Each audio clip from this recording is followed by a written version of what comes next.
Hello, hello, hello. This is Tom.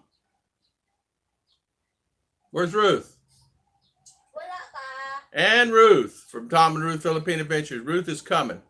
She is combing her hair. Good morning, everybody. I hope everybody is well. I hope everybody is doing good and everything is fine. I had, we tried to get on yesterday a little bit, and it was like giving us a hard time yesterday, so we decided to come on today. So we know how that is. So are you healthy, wealthy, or happy? Or all the above? Healthy, wealthy, or happy? What's that? That thing's starting to mess around again, isn't it? No man. Yeah. You sure you're on now? Yeah. Yeah, it's on man. No, but it's just. Wait, it's on. Yeah, I'm on. Okay, good. All right, good. I was just making sure it's still on. So good morning, everybody. How is everybody? Timothy White, good morning. Mark Jones, good morning. Good morning. Ephraim Dunlop. Ephraim Dunlap, good morning. And just a bill. Just a bill. Why not healthy, wealthy, and happy all at the same time? Yeah. Yeah, that's what Ruth and I say. Healthy, wealthy, and happy all at the same time. Ruth, did you want to sit over here? Now. You sure? Yeah. We can move you over here and get out of that glare. I keep forgetting to set that thing there. You want to or no? Yeah. Okay, why not? Okay. Where you gonna put? This one. You just turned that. All right. She's gonna turn in a minute. We're gonna get that out of the way. So good morning, Ephraim. Mark, Timothy White. Good morning. Here we go. Let's see here. Just a bill. What is the best about your lives now? You know what? I'm going to ask Ruth. Ruth, you answer it, then I'll answer it. Great question, man. Foreigner Love, good morning. How you doing this morning? How is everything? Hopefully you're doing well. So, great question. Ephraim. Ephraim. Thank you, Art. Ephraim, what is the best about your life now? You answer first. The best? About your life and how. Well, you just tell your feelings, whatever. The best time is we're always in the house. Anyway, we're still happy even if we cannot go out, we cannot travel, but we're blessed that we're healthy. Like that. We went to CDO week 4 last, a couple times this month so far, and we find that it's very hard to travel around. So because we had to get out of the 5 stops, but the most positive thing for me, I have to say, is I'm the happiest. Good morning, Christian. Good morning, Phillies to Phoenix. Good morning, Maya Boontalk. Good morning. The happiest for me is when I'm comfortable. I'm living a comfortable life. I'm happiest now than I ever have been in my life. Used to, I would wake up in the morning and have stomachache and problems like that, and I would have stress and things because of life. Over here, I don't have any ailments. Really, the thing that I have to say more than anything, it's a very nice lifestyle. Ruth and I, we try to get out, but as you know, we're under, like, Davos under quarantine now, so. Unless you live there, you can't, it's really hard to get in there. No buses can go there from here now. And so as far as us getting around, it's kind of hard, but we go to town and stuff, we do that. Okay, next. David Baber. David Baber, good morning. Good morning. How you doing? Belpret. Brett, good morning. How is everything? Phillies to Phoenix, good morning. Foreign Love in Philippines. Foreign Love, good morning. Mark Jones, again, good morning. Timothy White said healthy and wealthy, but Yeah. this I tell you what, Timothy, going. how you doing, my friend? Yeah, this thing's really got us all in kind of a turmoil right now. I mean, people are asking, what do I feel, and how do I feel it's going to happen? What's happening? They're saying he wants it open right now in December. He's not going to do that. He wants everybody modified 2021 by March. He wants all the Philippines to be under-modified, meaning that the doors are open semi. So by March, that's what his plan is. Okay, that's the plan as of today. Today's plan is March 2021. He made a statement about that he wants everything to be opened up enough that he can have some come in. Now, presently, nobody can come in unless you're married and have a marriage visa or obtain a visa before you come. And as you know, they're not giving you the 9A unless you're married or have a fiance that you guys just got married before you left and things like that. So, and a lot of the guys right now are getting married because the tourist visas are coming up. Whether they, I don't know if they're, but they're getting married. So, Mark Messick, good morning. morning, Mark Messick. How you doing? How is everything going today? Well, Christian. Rich Martin said, good morning, sir. I love your new internet. I wish. Dilbert said, well, I'm definitely not wealthy yet, but the market is exploding. So maybe soon. I hear, now you guys tell me if I'm wrong. You guys, please tell me, because I only get this much of the thing. I hear United States is booming as far as the housing market and things like that. In other words, there's seems to be a lot of, I like that better, no lie. I like, they say it's booming there. Am I right or wrong? Said rentals are hard to find. People are selling their houses. People are buying cars. People buying a lot of cars, they said. I don't know if that's true or not. I mean, what I see here are saying that, and I don't know, maybe depending on where you live, I don't know. Randy Conrad, good morning. Good morning, Rodney. Don't make me roll after. Don't make me roll after Mr. Mike T, man. How you doing, my good friend? He is from Mr. Mike T. He's from Atlanta. Just a best of my life, getting to work from home due to the clock.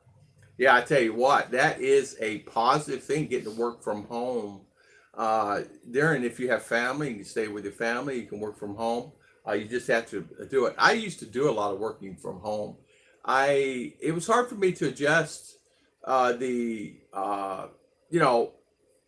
you do? Because you're at home, you want to go eat, you want to watch TV or movies on, or things like that. Or I think I go to lunch today over here, and you go off for lunch, 11 o'clock, and you should be working.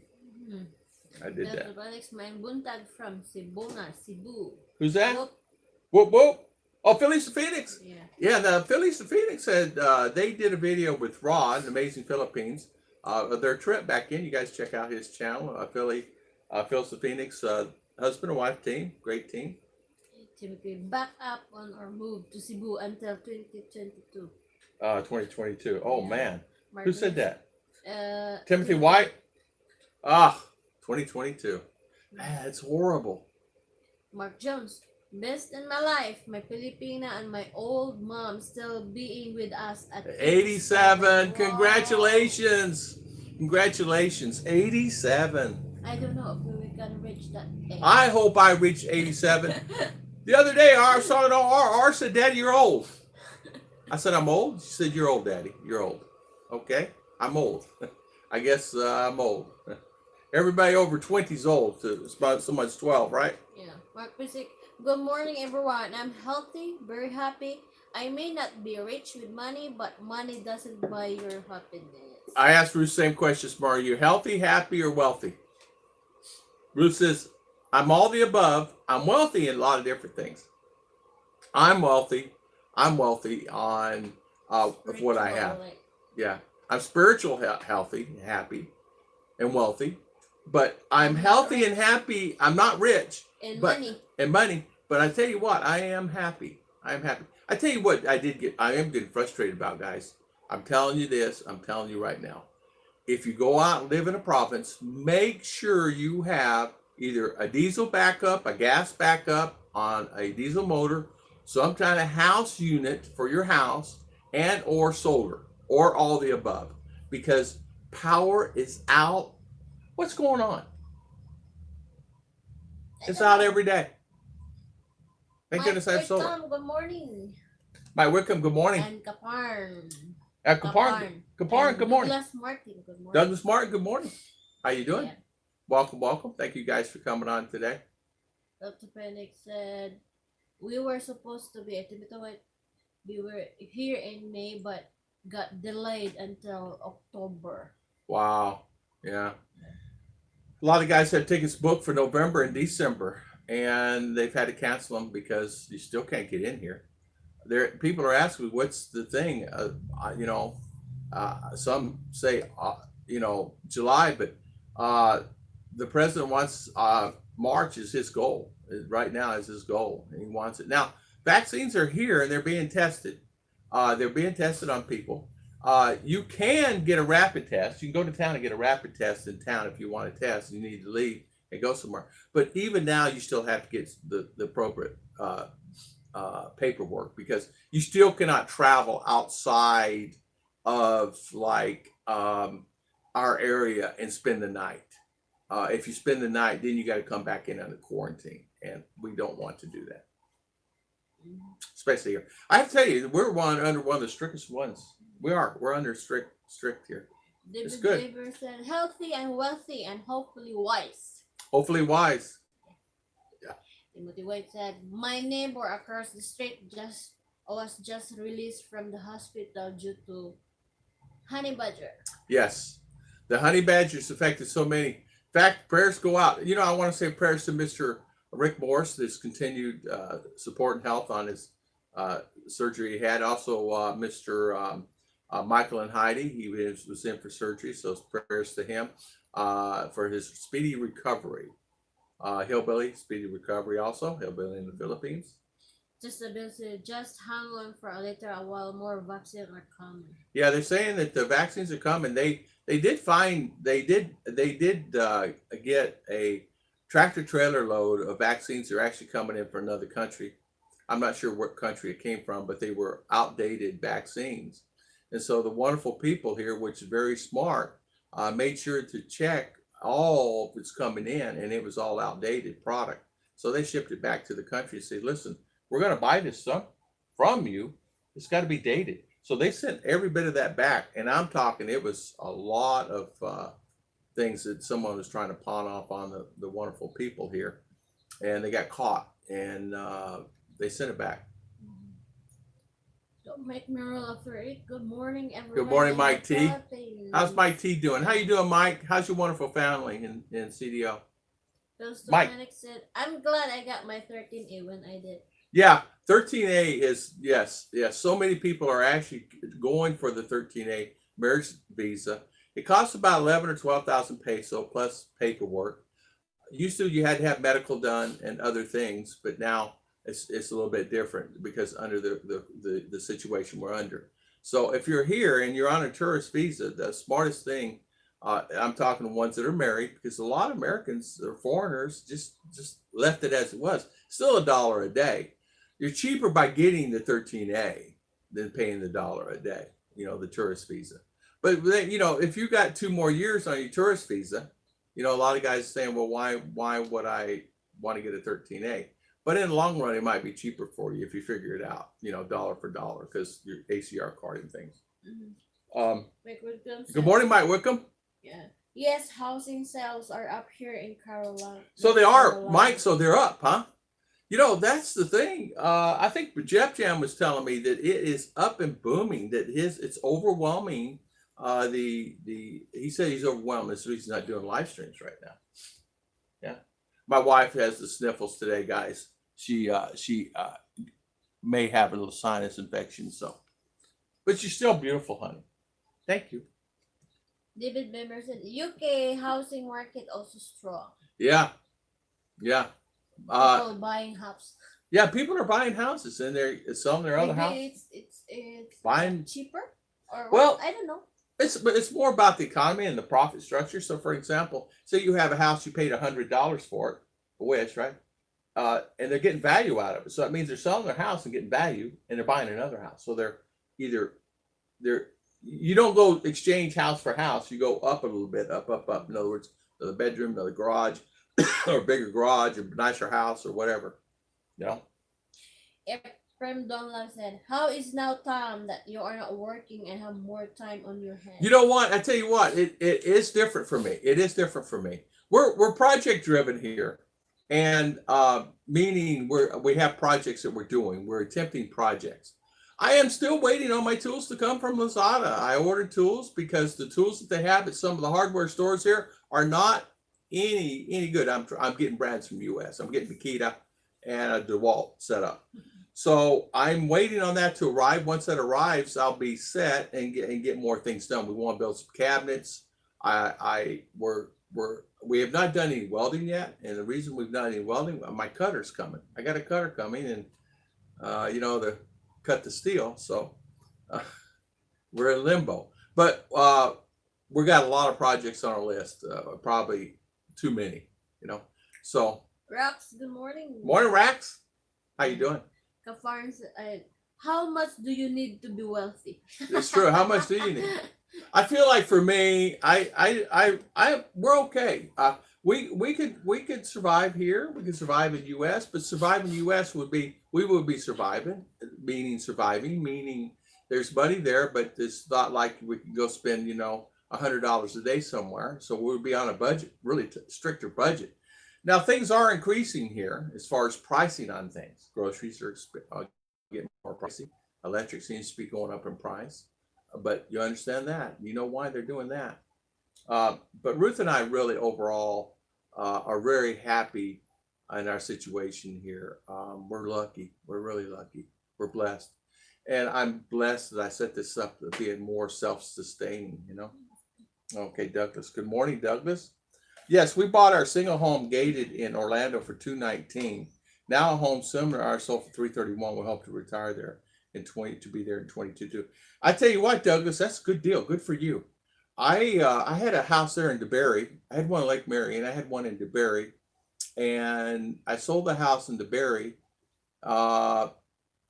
and ended up moving out in the country up in Pearson, Florida, and bought a house up there with land. It had quite a bit of land that came with it, and really enjoyed that. But you're out and about, and it was nice, but still didn't have that. I don't know. For some reason, I find peace here. I really do. A different type of peace. I don't know what it is, but I do. Mark Jones still lives well at her home. She has good health, good friends, and drives very well. That's the way to do it. Exactly, Mark. And my mother drove on up into her 80s, and she did very well. And my mother's problem was 2.5 packs of Pall Malls a day, from a young age all the way up. And that was her problem. And it caught up with her. It eventually caught up with her. She ended up being on oxygen and things. Now, my father smoked all the years and same thing, and has smoked as a little boy when he was 12. Never had any respiratory problems, never had any problems at all. Still smoked cigarettes every day. They both quit at the same time. And my father just got tired. He was 89, 90, and he was just tired. But he had no respiratory or anything, but he smoked, 2-3 packs a day. He's always had a cigarette in his mouth. Just a bell. Oh, no family get together this year, so kind of depressing holiday season. Exactly. Yeah, it can be very depressing. Even for me sometimes, that I want to be with my family in US, only I can do it on WhatsApp, but still not having that feeling. I have to tell you, during the holiday time, I do miss parts of that time in US. I have to say that. And I'm not saying it's something that it's missed enough to go back there. No, I miss the family, the cooking, the smell of the turkey and things like that in the morning. They have turkey here. You can buy it here. You can get fresh turkey here. We may just do that this year. I don't know. U.S. stock market has been doing well. Hard to get a rate on the real estate market. I was wondering about that, just a bill. I suspect a lot of people behind rent, but it's illegal eviction who would move in exactly. And I tell you what, just Bill, that's the thing. My question is, the stock market's been going strong, but is it bubbling? I mean, is it, I don't know. I hear that if things have been going well, like the last 2 months, right? Many small businesses I suspect are in trouble. Bars, restaurants due to lockdown, so you have to be. I'm not going anywhere. I have quarantine. I'll wait it out. Mike, we're kind of the same thing. We're kind of waiting it out. We still do stuff. Ruth and I still keep active. We still do stuff. It's not like, what do? You can only be inside the house so long, but we still have things that we do. But family comes here, we see family, we go there, we visit, we do stuff like that. I'm back. Good morning, TNR. Good morning, Rax. Good morning, Rax. I hope you still have some XRP. The price doubled in the last few days, still rising. I do, Bill. I have to check that out. I'll check out my XRP and see how it's going. Good morning, Judy Fisher. How you doing this morning? How is Miss Judy? Good morning. Ephraim, so if I decide to move there, I should bring my tools. Ephraim, bring your tools. Bring every tool, ship them here first. Put them in a big buying box, ship them here to your fiance, your wife, and have them hold them until, because that's going to be the hardest thing in the world is making sure that, because you're not going to, I'm just going to tell you, the quality here on the tools is not what we're used to. I bought a DeWalt drill, and it's already died. And my drill, the DeWalt I had in USA, were, come on, I don't know, 10 years. It was 10 years old minimum, and had a battery pack to it. It was old and working fine, and I left it there. And stupid me, I should have put it in a box and shipped it. The closest place to ship for me was in Jacksonville, Florida. It was only one store at the time I left. There was no one else in Orlando. There was one place in Tampa, but I'm working a full-time job, and I'm even working Saturdays. So sometimes Sundays, and I'm doing, actually I work 3 jobs. So it's hard for me to get a box. I said, I just forget. I'll buy tools when I get there. Well, no, I thought I could, but I can't, yeah, bring your tools. Hello, Bill Pruitt. Christian, how you doing? How is everything with everything going? I can see my internet's really fluctuating there, going up and down there. So, Mr. Mike and Miss Judy, how is everything? Yeah, so the stock market's actually been doing pretty good, huh? But I know healthy and wealthy and happy. So healthy and wealthy and happy. So what do you think is most important? Wealth or happiness? Wealth Or cannot buy happiness. That's right. If you have wealth, it's good. Then sometimes I saw that even they're rich, they're not happy. Right. And they're not healthy. Right. So it's good is even if you are not wealthy, you're healthy and happy. That's right. That's right. If you have all of the 3, it's much better. Yeah. Healthy and happiness. I know healthy and happiness. Wealthy, I mean, all of us have been in situations where we had a little bit more money than we do, right? And I think a lot of times too, for me, it was like I was happy, but I wasn't happy. You think you're happy, but you're not happy. You ever been like that, where you think you're happy and you're not happy?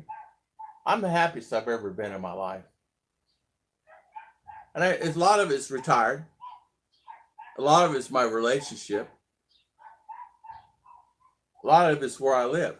So it's all this environment. But when I got on the plane, I have to tell you, I had a big relief getting on the plane. When I came here for the very first time to meet Ruth, it was a big relief to meet her.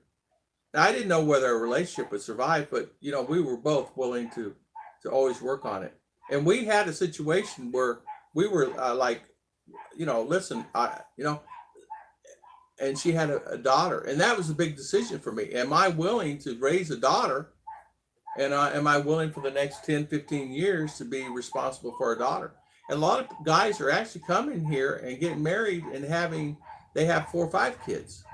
And you're going to be taking that responsibility on, so you have to be prepared for it. But once I got here and I met her, she's so sweet and wonderful, how could I not? And it's actually nothing for me to manage for her, because she does 100 times more happiness from her to me. In other words, what little I give is nothing compared to what I get back, is what I'm trying to say. In other words, I get more love from her and more kindness and more caring. I mean, than I ever give her. Because what I give is love and kindness and a house and quality of life, but I get 100 times more back from both of them than I have ever given out. And that's the thing. People don't really realize is that is the key, because if you come here and you're with and you see the little babies running up to you that not yours, or kids or whatever, and they talk to you, and they treat you with respect as you treat them with respect, it's a different world. And that's what I found. It was really compelling to me when I walked into sister's house and all the family was waiting, and it was a big family, and it's kind of scared me, but they was all welcome arms. And, after 10 minutes of me being there, it was like I've known them for years. So it gave me that warm and fuzzy feeling on the inside. Your sisters did that to me. But your sisters are goofy. Goofy good, not goofy bad. Goofy good, fun. Joe. Yeah, you never know what they're going to do to you. You never know. But they're funny. But I love joking with them too all the time. Good morning, Jack Eastman. Good morning. But Brooke said that XRP's going up, honey. I should bring my tools. Ephraim, you're probably right. I think of those racks is right. They're not original. I don't think they're original tools. It says DeWalt on them. I don't know if they're original or not. I don't know. There's no name on there for me to distinguish if it's original inside it or not. I didn't tear it apart. But I need to look at that. Without health, you can't achieve the other two. But poverty sucks. Good morning, kiddos. How you doing, Jack? And you know what? You're right. Poverty is horrible. Yeah. It's horrible. Hunger is horrible. Poverty is horrible. We had visitors that came to the church, really great, from the mountain. They came from the mountain. And they just visited the church and just happy and just, but they didn't have anything, but they're happy. But, you see even the calamities, they're still smiling. Ulysses come through. Did you saw the video that when the water is from Yeah, here, yeah. but they saw some cameramen. They saw cameras just smiling. But Yeah. they're carrying something. Yeah, like this. some baby on their head. But it was, but that's Filipino. They're used to calamity. Huh? You gotta go? All right. She's gotta go do something.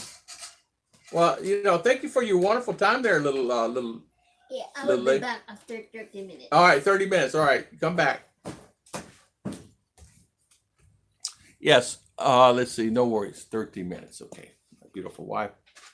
Yeah, I don't think they're originals either. Without health, you can't achieve it. I agree with you. Starting to get cold, Tom. Not so good the last 3 days. Yes, no. Ruth is going to chase me out with a spoon for not buying the fish oil yet. She asked me about that the other day and how you're feeling. I have to tell you, I have noticed a difference on the fish oil for me personally. My fish oil for me helps me, because before I would get so stressed, I would have these bumps and things, and fish oil helped me get through bumps. I mean, in like hives. And come to find out, long story short, I took fish oil and eliminated it and never had a problem. So it had to do with blood flow. Waking up in the morning, being with those, Ephraim says, as you love and care for is very important. Peace of mind is what I seek. Relationships very important. Tight bond, trust. Ephraim, that's exactly right. That's exactly right.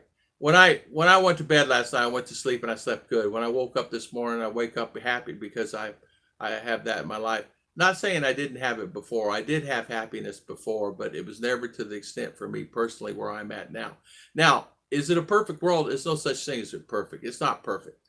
I mean, it's not perfect. I mean, Ruth and I would sometimes, we never really fight. We don't really quarrel or anything. I might misunderstand her, and she misunderstands my English sometimes. And so we have that conflict. And I said, no, I did not say that. I said this. Oh, and sometimes her English is the same. It comes back to me, and it's not that I just didn't understand it. Okay. So, and that sometimes as a foreigner here, this is something very important. I noticed this when I was talking the other day to someone. I was like way over their head. They didn't understand one thing that I was saying. But 2 or 3 other people did, but the rest of people go, what? and they had to explain what I was saying. Now we have a family member that came over the other night. She is works on radio station, and she is Malaysian. She understands English very well because she learned it for a young age, and she had to learn Visayas. So her and I talk, and we talk like I'm talking to an American lady because we just talk. And so it's she had to explain to Ruth's brother, this is what he's saying, and he would understand it. But it's amazing sometimes that the level you're hearing, you think they understand and they nod okay, but they didn't understand a word you're saying. So even though I talk slow, they still didn't understand. Uh, but the people that my family understands English, but not everybody around me does. Robert Anthony, good morning, good morning. Why were so people rude to that they leave the dogs barking forever? You know what, Robert Anthony? They're starting to pick up those dogs and take them and put them in shelters. Either nobody picks them up, they take care of them, euthanize them. They're trying to get a control on that. I'm finding less and less dogs out. I don't know why someone would let someone have puppies and let them pass and die. I don't understand it. I don't understand it. But yet you get a rooster out there, that thing is taken care of. You have no idea. But a dog or a cat, they don't do here. But a rooster, forget about it. Or a cow, yeah, they take care of it. Hi, don't make me laugh saying hi. Randy Conrad, good morning. How you doing, Randy? Good morning. Raining here in Pennsylvania now, but no snow yet. Looking forward to the snow. Yeah, exactly. I don't miss the snow. I lived in Buffalo for a period of time, so I had my extended snow. I don't mind it falling for the first time, a few inches, but other than that, I'm done. You know what I mean? Jack Eastman, riches are also state of mind, no, a matter of perspective. Yeah, I sometimes wish for things that I don't have, and what I mean by that, it's usually a food or something like that, or a tool. But really, overall, I don't complain. I have nothing to complain about. I don't have. Now, a lot of people will complain. You'll hear vloggers going on, my this and that and this and that. But really, overall, what are they complaining about? If they don't like it here, go back to the United States of America or to Australia or where they're from. Because a lot of people, I see vloggers and I'm going, why is he so angry? But he's angry because of whatever happened. And instead of leaving the country here, he stays here and gripes about it. That don't do any good. So just go back to the country you're from and gripe there, But because a lot of people gripe about the politics and things, but what are they going to do? You're here. There's nothing you can do about it. So good morning, Kevin and Jim. Good morning. Good morning. How you doing this morning? Welcome. Ruth, have a nice day. Kevin and Jim, good morning. Good morning. Mark King, good morning, sir. How you doing this morning? Jim and Rose, good morning. Internet. I got internet today. I don't know how long it'll last, but we got internet. I can tell it's going up and down, up and down. Ephraim, good morning. I can see. I can look up here. I have a thing. It does this. I can see. Kevin, Jim, good morning. Doing better. How you doing? I'm glad you're doing better, Judy Fisher. You feeling better? I am recovering. Okay, Gemma is good now. Good, Kevin. I am glad things are better for you guys. I know there for a while. Hey, RR, come here a minute. Would you get me some coffee, please? And would you get me some coffee, please? Thank you. She's gonna make me some. So how is Judy? So you're feeling better than you were? That's good. How's one of that? That's not my coffee. That's mommy's coffee. But what we did was we had my friend and I yesterday. Ollie came over to visit, and we were talking about that. He had to leave and go to Davao to pick up some products from S&M, and he had to get a COVID test. And they were charging him $30 for him and $30 for his wife for the COVID test. And he had to get just to leave here and go to the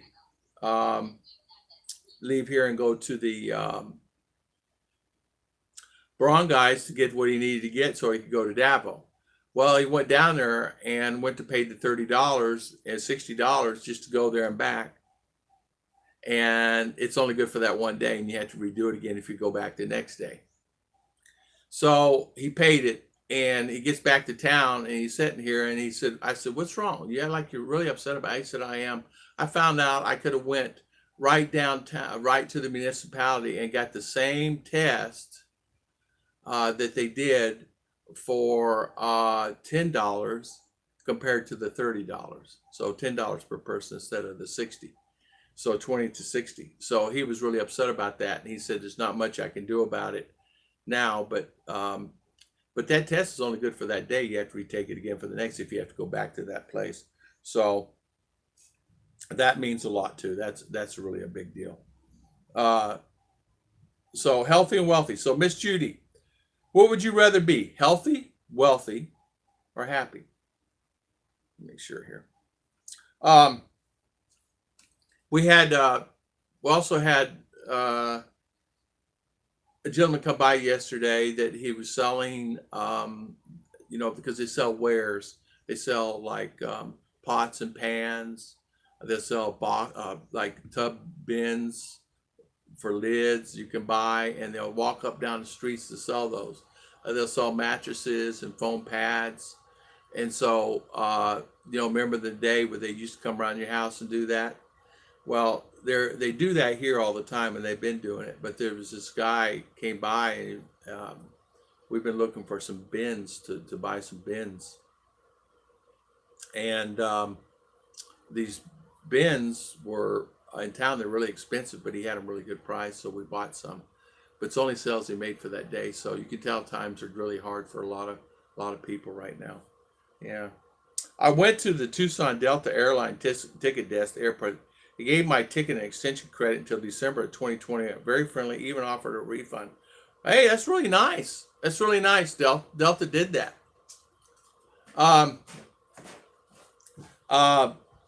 I went to Tucson Delta Airlines. You know what? I noticed too that Powell, I did not know, Phoenix was saying or Claude was saying that he flew out of Phoenix. Here, Powell. So Powell flies out of New York too. I didn't know that. So they go out of Los Angeles and New York. So great idea. Listen, I'd only fly Powell if I could. The tickets are about $1,200. I looked at it yesterday. $1,200 for a ticket to come here to the Philippines, but you can't come now anyway. But if someone was married, you could. Tom, the video talked about the best and worst place to live in the Philippines. One of the bad places mentioned was Davao. One other place there was Mindinao, but they never mentioned Zamboanga at all. Really, no Zamboanga, huh? I figured Zamboanga would be the number one, wouldn't you? And I would figure Manila would be number two, or right in the top list. So Davao, bad places to mention in Davao. I didn't know that. Davao was listed the best place to live, and now I guess it's listed down there. Tom, maybe for some reason Bukidnon is really they're really tight here in Bukidnon on restrictions. Here's an example. You go, say for instance, you're gonna go visit your friend. They will have the street blocked off and a guard standing there. There will be a guard there. Street blocked off. Why is the street blocked off? It's under quarantine. You can't go down the road. Well, my friend lives there. Sorry, you can't go in there. You need to take a test. You need paperwork to go down. Well, what if I live down there? Well, if you live down there, show me your papers. And so you can't go down a lot of streets. And I did not know that. We went to town to go visit some friends. Well, we couldn't get down this street and went down this other street. And to come to find out, they were all under lockdown. So we went to somebody else's house and they were under lockdown also. So we just came back home, and we did not know that they were under that tight. We're under a tight all over. And it's not a negative thing. I'm not being negative here, guys. It's a positive thing because they're just trying to help the people that are sick. And what they do is they lock the gate. And they come by every day to make sure you're okay and you need food or you need groceries and things like that with their own key and lock and their own chain. And so they come by. And then and the guard's 24/7 on that street. So when it's done, they just pick it all up and move it somewhere else, or they're done. So 20 years ago, I might have chosen wealthy, but as I get older, I see health is the most important thing. Money is just money. That's exactly right. I do not put much importance on that. True. Mine was the same thing. I have to tell you, I put a lot of importance on money. And I realized about 55 that I never was going to be a millionaire. And I knew that whatever I could do, I could save money and try to retire or try to have some type of retirement. Because I was going to retire at 65 or 66, and I was going to make that decision. But I really wanted, I'll be honest, I was really tired of the whole rat race. And so my choice was either live where I was going to live or leave and live in a desert somewhere. I was over it all, man. I was over it. I was done. You put me on, just lay me on the ground. I was done. The phones, the stress, the negativity, I'm standing at a night desk clerk, standing at the counter, working my night shift, making $9 an hour. Some crackhead comes in there with a gun and says, "Give me your money." I looked at him and I says, "Oh my." I'm 4 months before coming here. And I said, "Are you kidding me?" I said, "Are you kidding me?" He's had the gun. I go, "Oh boy, I'm going to have to deal with this now." So there's no button to push. There's no emergency button. There's nothing else to do. I go, "Oh." So I said, "Sir, I don't have any money here. You can do whatever you want to do. You got to shoot me. Shoot me. What are you going to do? There's no money. I don't have any money. It's all done credit cards. What do you want? What am I? Give me the money. Give me your wallet." I said, "Okay." So I opened up my wallet. There was nothing in there. Little did he know I have a stash pack in the back. I always keep, a couple $100. I keep them hidden. So I opened up my wallet. I said, "See?" And so he put his gun down. And as he put his gun down, behind the counter, I'd already hit 911 and put the phone down to the side, and they could hear the conversation. And it was probably about 10 minutes before they got there, and they got the guy. But I'm sitting there. So I told the owner, I said, "You put an electric lock on that door, all right? And you know what? I quit." Where you could buzz people in, and put a bulletproof thing on there because people could rob you. They're going to rob you here at night. It's a 24-hour hotel here. You're on a beach in Daytona Beach, Florida. So, did I get scared? Yeah. And so did that make me rethink my life? Yeah. Yeah, I did. And so luckily I had gotten off the phone with Ruth at that time, or she would have heard it. Because normally I just keep it on. I'm just chit-chatting, sitting there, nothing, watching TV. And I put I would take the earpiece out and either put it down or lay the phone down, and she'd still be there. She could hear the conversation. And luckily she didn't know it. And she probably still don't know. She probably not even listen to my conversations now, what I'm saying. She probably still don't know. But that guy came in. It was a guy on crack. He wanted money to take care of his habit. And I don't know if the gun was loaded. I do know it was a 38. I do know but what am I going to do? There's nothing I could do. But I could tell by his nature that his intent was not to do, but that don't mean anything. I mean, you do. So was I shaking when he left? I was not fearful at the time. I was fearful when he left, and I was so upset and I was sick. I just locked the door, called the owner, which he never answered the phone anyway. The guy's from Switzerland. He has more money than God. And I called the morning guy. He woke up, and I said, "Listen, it's closed. We got robbed or attempted robbery. You get here at 6 a.m, turn it on. I'm done. I need a full night's pay for all this hassle." And I did, and I got it, and I got out of that situation. But was I fearful? Yeah, from that second on. That next day, he had the bulletproof glass put in. He had it all taken out. I mean, he had many people there, and we got electric lock where you push the button, let somebody come in. And he had bulletproof glass put around the front to offset in case somebody does it, because it's right on the beach. It's literally right on the beach there, and there is a lot of people that are on drugs there, walk up down. Well, it's Daytona. Everybody comes to Daytona because they think, and so it was a situation. Now, it was about 4 months before I was coming here, 5 months, something like that, if my memory serves me right. And I was like really scared to the point to where, uh, oh Lord, please don't let me die. I'm not been in the Philippines yet. I don't want to die now. You know, back in my mind, I'm going, please don't let me die. And as he's standing there, and I had him there for 10 minutes talking to him, thinking, is the police going to show up? I mean, they're passing by. I saw a car pass by. You know, a police car, because they're always patrolling there. I mean, you see one every 5 minutes, it seemed like. And sure enough, of course, they did come, and there was quite a few cars that came and got him. I thought it was going to be a shootout. I hid behind the counter. But it was like, I said to myself, I said, don't let me die here now. Let me get to the Philippines, you know? So it was horrible. What a joke that video was. Yeah, was it? Did they mention one of the places up in the hills, someplace not remember the name is all? Yeah, there is a place up in the hills you don't want to go. Ephraim, correct. I don't understand why they complain. I can't wait to get there. Yeah, people do complain. They do complain here. I'd rather be wealthy, Tom. I'm living on 1150 social and just getting by, hoping for a better experience with the same amount of money in the Philippines. Am I dreaming? No, you're not dreaming.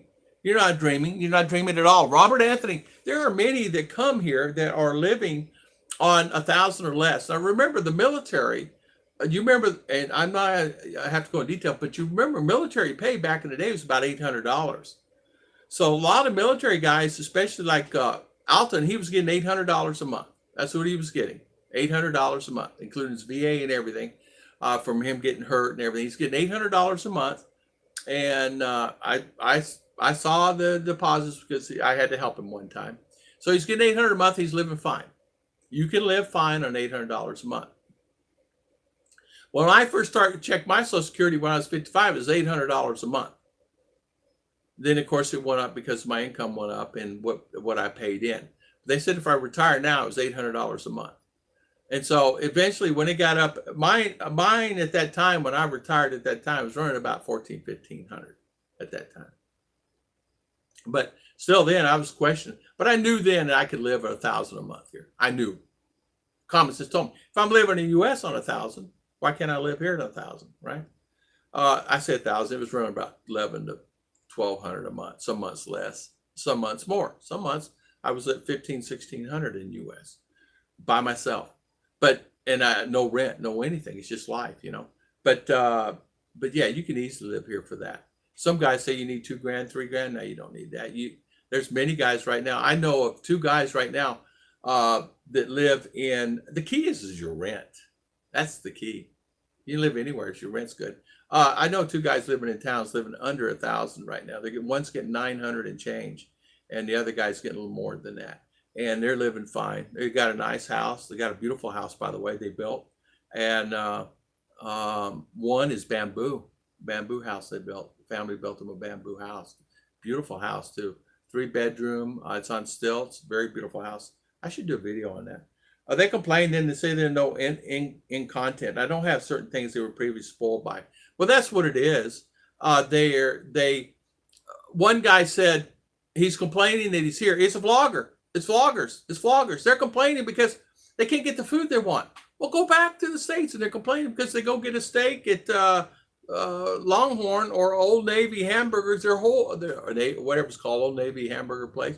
It's horrible. Well, go back to USA and get a steak then. Go get a hamburger there. I mean, you know, if you're complaining, they keep complaining and complaining. I got to where you can click on YouTube and put not interested. Man, I don't even want to hear those guys anymore. You know, if I see their face, I don't even go on their channel. Give me happiness. Some others around me become happy. So Ephraim, I'm the same way. Yeah, usually people become happy around me because I'm happy. Most of the time, you'll find that most people are just going to be crabby anyway. You know, this is in their nature. What kind of person are you? You're a happy person or a sad person, right? Yeah. You know, but if you're unhappy and you come to paradise, will you ever be happy? I don't know. Robert Anthony, if you can't make it financially on that amount in the States, then you can certainly make it that in the Philippines, likely even much better. That's exactly right. That's exactly right. Even when I paid rent in town, my rent was never no more than $100 to $150 a month. My most month I've ever had since I've been here was $600. If it got to 700, now I tell you what, Robert Anthony, the key is this: no matter when you come here, you better have money for emergency savings and or insurance. And I'm going to talk about that in a second. I got this new thing, guy. And if you don't have that, is like for fridge, stove, washer, dryer, if you want that stuff, a house or some type of means of stay. But if you could do that, you could take $5,000, build you a nice house, whatever style you want, and you could be fine. You don't have to have all these big, beautiful houses, or you can just pay rent like a lot of guys do, you know. But there is Max Health. Max Health. You guys go online. Max Health cards, Maxi Benefit cards are available here in the Philippines. And what they are, they're cards that you purchase. They're good for 1 year. You can pay anywhere from $50 to $60 to $70. It will guarantee your stay into a private room, into hospitals, certain hospitals, and they're around me here. And in that, you pay it's up to a certain amount of money that they'll cover. Like for an example, for your hospital stay, it'll cover up to $1,000 or $2,000 or $3,000, depending, and or all the surgeries, and or all the stuff that you need, you know, oxygen and all that stuff. But anyway, you go buy these cards for your health care, and that is the new thing people are doing. A lot of the foreigners that I've talked to of doing that, and I've turned them on to it, and it's added benefit. Now, you know, you pay $150 a year, and some they have some that goes up to 1,000,000 peso to 2,000,000 peso coverage. So like you have a heart attack, or you need surgery, or this, that, and other, you can get that coverage. There's no pre-existing conditions. You don't have to worry about it. It's basically you go online and sign up for it and get the card.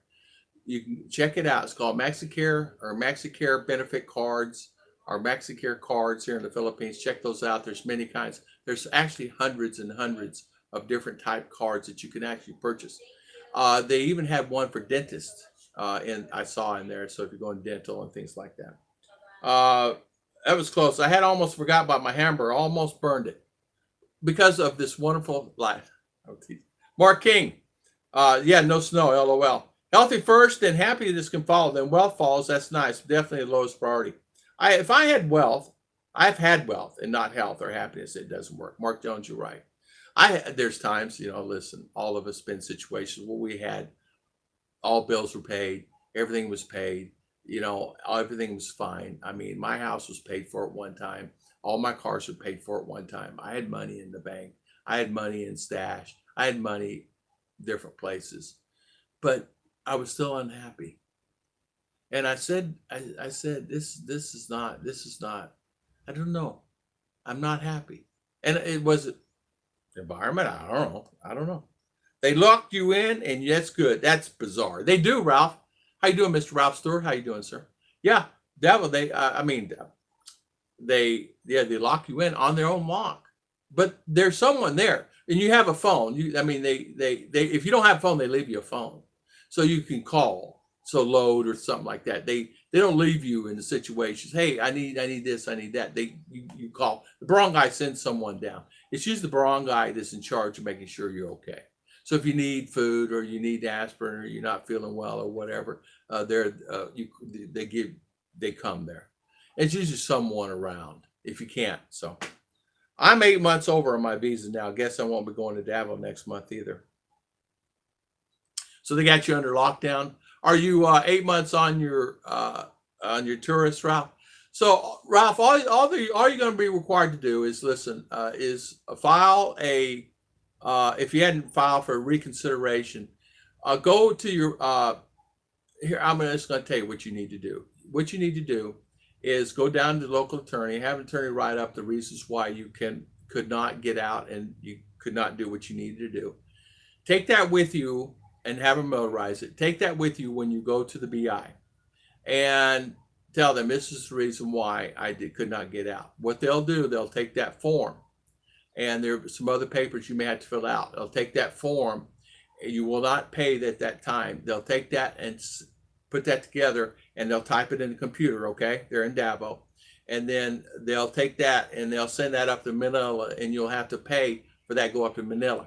What they'll do in Manila, they'll refigure all the prices and things like that, because if overstay, they would hit you full boat. What they do is they hit you about half of the cost of what they normally would be. In other words, they compensate because they know how it is, and they're very nice about that. So a normal overstay 8 months would cost you probably 100, 200,000 peso. What they do here is they are very considerate. The BI in Manila makes a decision on whatever X amount of dollars that you owe. They'll send it back to you, and they'll call you on the phone. Sir, you come down. Take about another month or so for them to get back to you, because 3 months, whatever. And they'll call you on the phone. Then you go down, just bring a wad of money, and then you pay the fees accordingly. Because not everybody can get out, and not everybody could go around, Ralph. And I have a friend of mine in CDO, same thing happened to him. He could not get out. It was 9 months overdue on his visa. And he thought he was going to be blackballed. He thought he was going to be kicked out of the country. He was on a tourist visa. So what he did was he did exactly what I said. I told him, I said, go down to the BI, tell them your story, take that letter with you from the attorney. Here's the reasons why, because no flights were available or still not available at this time. I can't get out because of the current circumstances because of this, or I was not feeling well, or I was sick, or whatever the circumstances are at that time with you. Then you take that down to them at the BI office there in Davao, and they'll figure it out accordingly, and then have you fill out. That is a form that you fill out. It basically states that you're unable to leave the country, this A, B, C, D, F, G. And they'll type it in the computer. They'll send that up. You'll take that, copies that you have, go to DHL, pay the $15, $20, send that to Manila. All your information still with them. When that comes back to them, they'll pick up phone, call you. All right, now it's time for you to come back to Davao and pay your dues. And then you come back there and pay the dues. And they do that to help, and they understand the circumstance. So shout out for them. Yeah, still no public transportation. I understand that. And ours is sporadic. They just shut ours off. There's none. Just place the bulletproof runs enough to do it for low glass, still not bulletproof. Yeah, exactly. And I'm familiar with that, and I agree with you. That bullet still go through, depending on what kind of bullet it is, too. If they have a hollow point or something, it's going to go straight through. I forgot clock here, turn back an hour, so 11-hour difference. Hey, Kevin Ash, how you doing, sir? Good morning. Hello, Christopher Breacham. Good morning. Good morning, Jack Redmond. Good morning. If I pay for COVID tests, everyone in the group going to Davao. We can make a tax tracking ID. Yeah.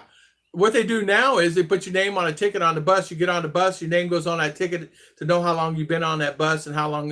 So they catch you if you go back. Let them see your bus ticket.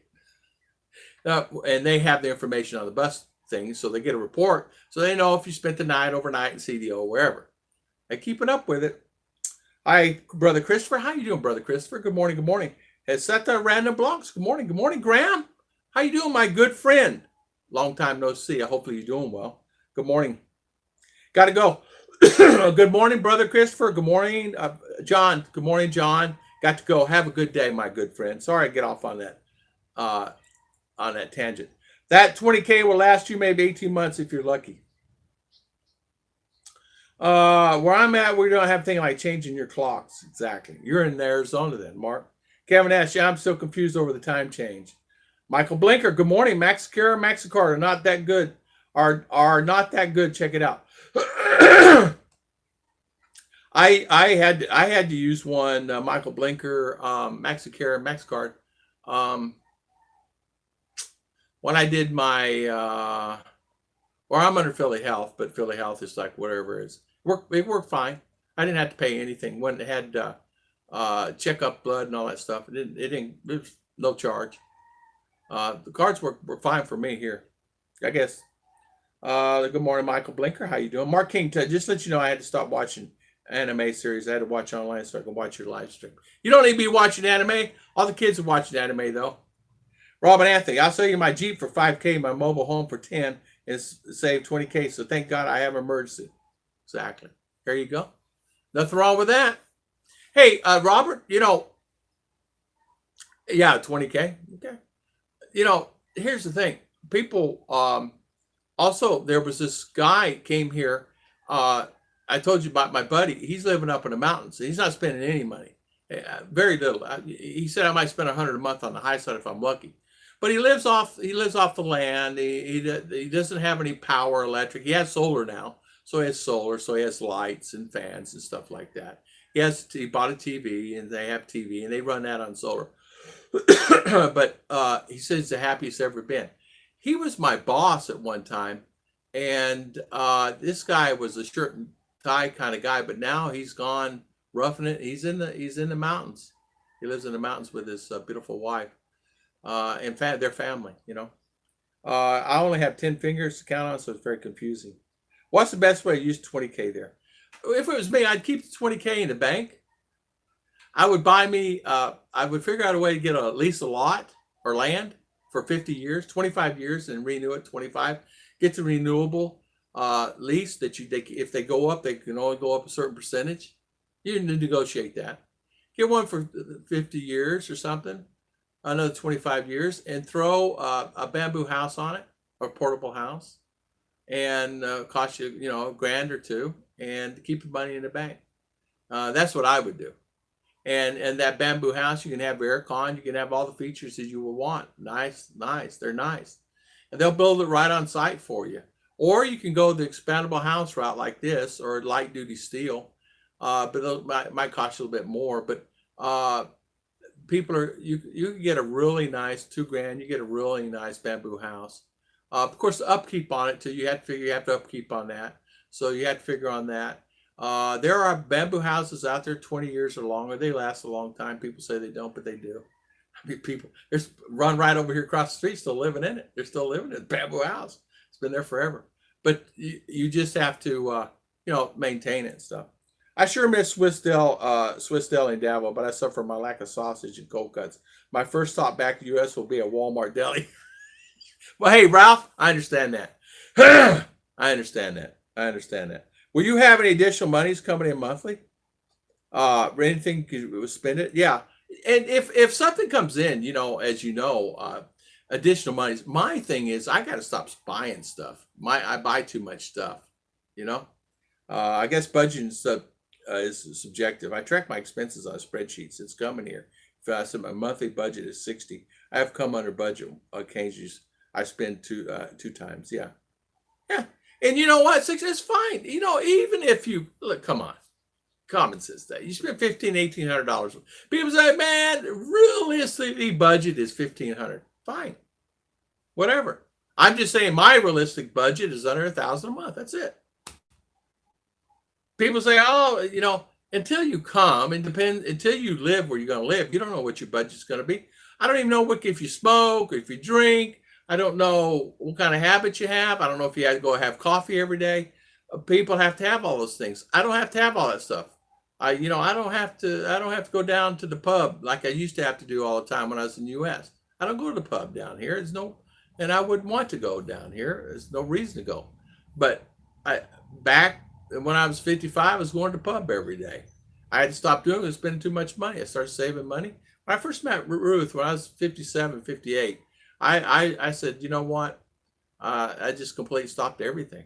I just completely stopped. I might smoke cigar every once in a while, but other than that, completely stopped, just relaxed and try to enjoy life as much as I could, and save that money. I was really into saving that money. And so when I came here 59, 60. And so I retired at 62 because I was done, budgeting, you're right. Good morning, John. Wolfen, how you doing? Wolfen, welcome. How is everybody? Heidi Michael, how you doing? How's Mr. Michael doing? How's he feeling? I still can't get out, brother. I still can't get out of my own country. I wonder if they'll give me a discount next time I renew my passport. They probably will. I'm sorry about that, brother Christopher. You can't get out. Tell Ruth to check PayPal. Okay, I will. Ruth, check PayPal. Without your health, what can you do? I'm not overstay over 3 years. Oh, I'm not over 3 years. Oh, I see. You're under the 2-year, 3-year plan. I see. Okay. But a lot of, oh, I see. Okay, so you're not. Tom, with the world shut down, next thing they're going to do is just looking at your tickets, so tag you so they can see where you go. Oh, they do that anyway with your cell phone. Oh, I'm 8 months over on my monthly, not 3 years over. Okay. Now 50 years. Same animes I watch is geared more for adults, 4 stories there. Yeah, exactly. Jack Eastman, did you ever check out that multi-cab cars? I've done some research on them. They look interesting. Suzuki brand, sub-brand, 3-cylinder. I think care would last a long time. It would. I like the Suzuki. The problem with me is fitting in them. You know what I'm saying? Just fitting in them. So you know Japanese anime is not the same as you see in USA. It's geared for more children. Oh, I didn't know that. Oh. Michael, I was listening to another channel. They said your daughter probably down 20. What you have her especially not looking good for the economy with these crazy liberals. Yeah, I don't even listen to those guys. I don't listen to, you know what? I don't pay attention to anybody else. I listen to the news and make my own decision. If someone comes on, let's say a vlogger comes on, said the next president is going to be Christian Martinson of the United States of America, I'd say, okay, congratulations, Christian Martinson, and then I don't pay, and then that's it. But because it's like it's like all that doesn't matter. You know, am I living in my own bubble? I guess I am. So is everybody else. Because everybody has their own agenda, their own bubbles they're living in. Morning, Maureen, Michelle, and Ken. Good morning. Good morning. How you doing this morning? Kevin Ash saying good morning. Yeah, in fact, good morning, everybody. How is everybody? Heidi and Michael. They're saying, Heidi, how is Mr. Michael feeling? How is he doing? How is everything? We're going to wait on vaccine. Then I'm figuring out July, August to move over. I had a friend of mine yesterday say that he's going to wanting to move from Davao. He's presently living in Davao. He's wanting to move to someplace outside Cebu, down towards the beach. And he's telling me that he has, wanting to sell it. He built a house there. He had built a house there in Cebu. And asked me about what I thought about selling it, and if nobody might want to buy it. Told him I didn't know, but I put the feelers out there. So everybody wants to buy a house in Cebu, let me know.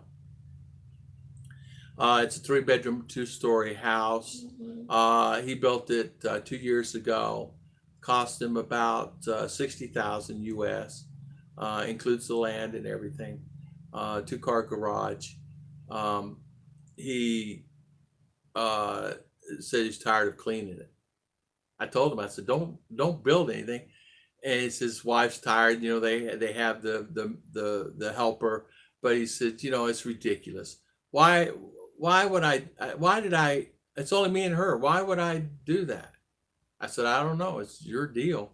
I told you. I said, why don't you get you another? So he's going to go bamboo house. He's going from one extreme to the other. So I want to go bamboo. They found a place down there, going to go bamboo. He said, if I don't sell it, I'll just rent it out to foreigners. So he has money, but it's like when you do that, you think about it, because he has to clean it. And he says, we go upstairs, go to bed. We don't even use the other rooms. They're closed off. And he said the rooms may have been used 3 times. So there you go. Good morning, Maureen again. I love the way people customize the multicabs over there. It's like a side-by-side off-road vehicle, AC, and very capable as a daily driver. Bill Pruitt there, those Suzuki cabs are really nice. What they do is they bring them over. They redo them, okay? And they put either a new motor in it or a better motor. They just completely gut the thing and put everything in it. Headliner, TVs behind the front seats, aircon, they redo the whole thing. It's like you're like buying a brand new car. Now you can buy a brand new one. I'm talking, you can buy a brand new one, or you can buy one just retrofitted. meaning that they cleaned it up themselves. But the problem is either or. I have a friend bought a new multi-cab. He just didn't like it. But other ones love it. But I like the Suzuki multi-cab. I think they're nice. There's little 3-cylinder motors in them. They have a problem going up some of the grades, but it's okay. Just go in low gear or go really fast. Do what I do. Just go down the hill and do like I used to in the car. I sold my car. The guy's working on it. He said he had to put a module in the transmission, and come to find out, it does need a brand new transmission. So he's checking Davo right now to get a transmission. And he was telling me, I saw him the other day. So my car is doing well. They cleaned it up. It looks brand new, according to him. And he said, we had some visitors that came with us when I took the car. And I said, what's that? Who came with you? He said, we had some visitors from your yard that came with us. I said, what? He said, mice. So the car had some mice in it. So he said they chewed away, not just some little cable wires from the transmission. Other than that, everything else is fine. I mean, it's running fine. He said he has driven it, and he said transmission slips. If I had a house there in the Philippines, I would sell it, for I don't want the headache come renting it out, is why. Exactly. He told me, he said, why did I came from U.S. thinking I need a big, beautiful house and a new car and a helper and this, that, and other. He said, I don't need any of it. So he's going from a nice 2-story house in Cebu to living down towards, off the beach down southern town towards Oslo or Boholoon down in there. And he's going to build a house on the beach. They bought a lot. And he's going to build a house on the beach there.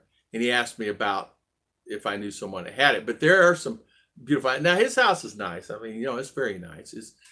That house would go for $500,000 in US, easy, or maybe more, depending on where it's at. It's beautiful.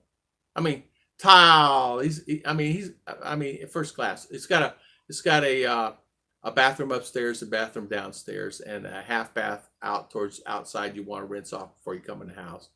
It's a nice house, but all fully tiled. He said it was really a headache. He'll never build a house ever again. It took him forever to get it done. He said that he's going to go bamboo, and he's got a guy. He's going to build him a bamboo house, a 2-bedroom bamboo house with a kitchen. Hardy board's going to do part of the house in hardy board, and then paint real nice rooms and put aircon in there, and then he's going to have a deck on the top where he can sit and have coffee in the mornings with a roof, so it can have like a patio deck on top of the bamboo, so it can watch the ocean, and he's really excited about that. So congratulations for him for that. So good for him. It'd be a lot of headache right now. Jim Trotter, good morning, Mr. Jim. Good to see you, man. Hi, good to see you. The only thing about the vaccine that bothers me is the square needle in the pinky toe.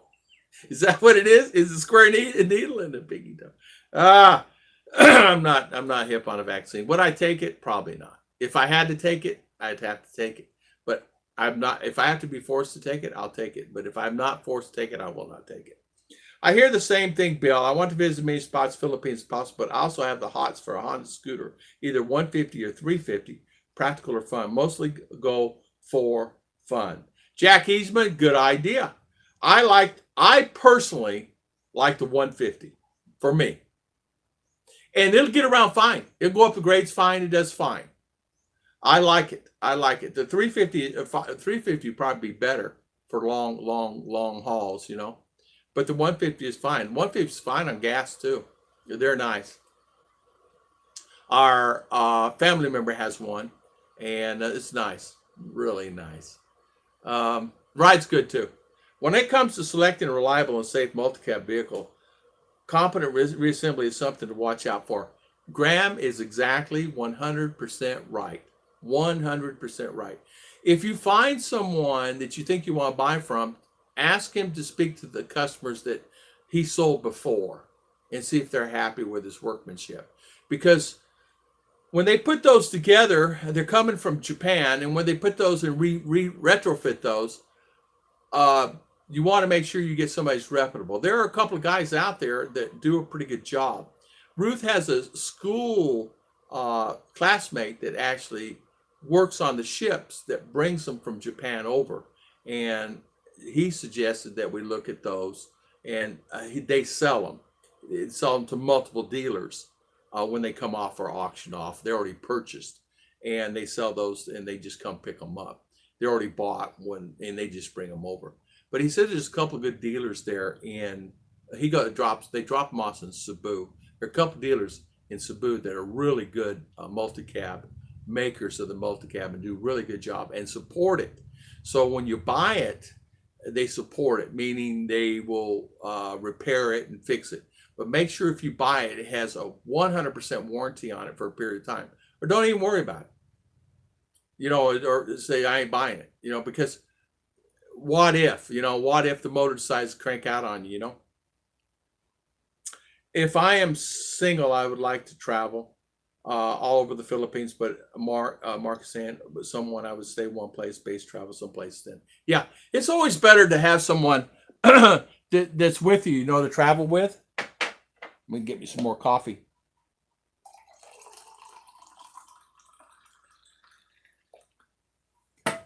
or made me a pot.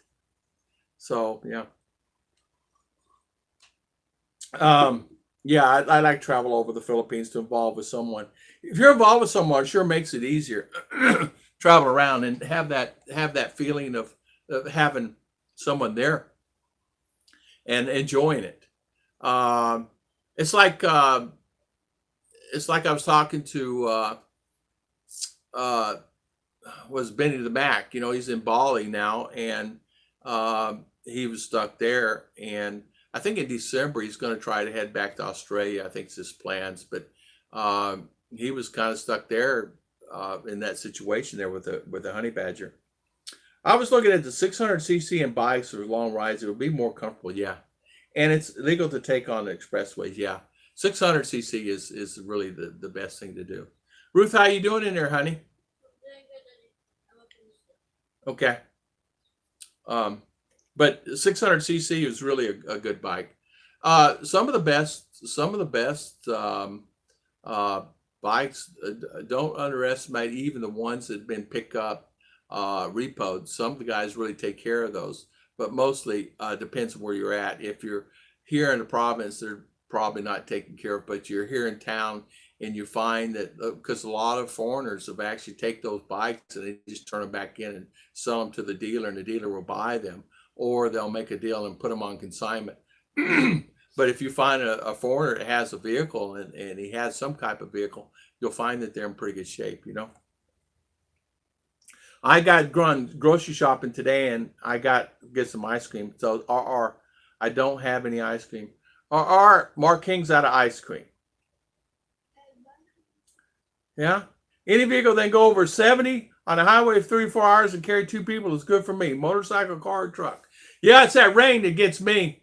Rain always gets me the most. Yeah, Jack is right. It's good to have someone speak the language. Yeah, exactly. Because you're going to run. Even Ruth had a problem in Cebu speaking Visaya. Because they speak different Tagalog, and they speak Cebuano. They speak different dialect. And so some of the people will not understand Ruth. So she'd have to change her dialect to the need of what the guy was saying. It's amazing. Even Filipino have a problem. Ilocano have a problem coming down here. People speak Tagalog, don't understand Visaya. But they might understand a little bit of English more so than they will Visaya. And I learned that. I did not know that. The lady was saying the other day that she can speak Tagalog, but no Visaya, but a little English better than she can. She don't know any Visaya, only Tagalog. So good to have someone who speaks. Is traveling alone a bad idea? No, not really. How long should you know a Filipino for traveling with her? Well, a lot of guys know the girl one day and travel with her.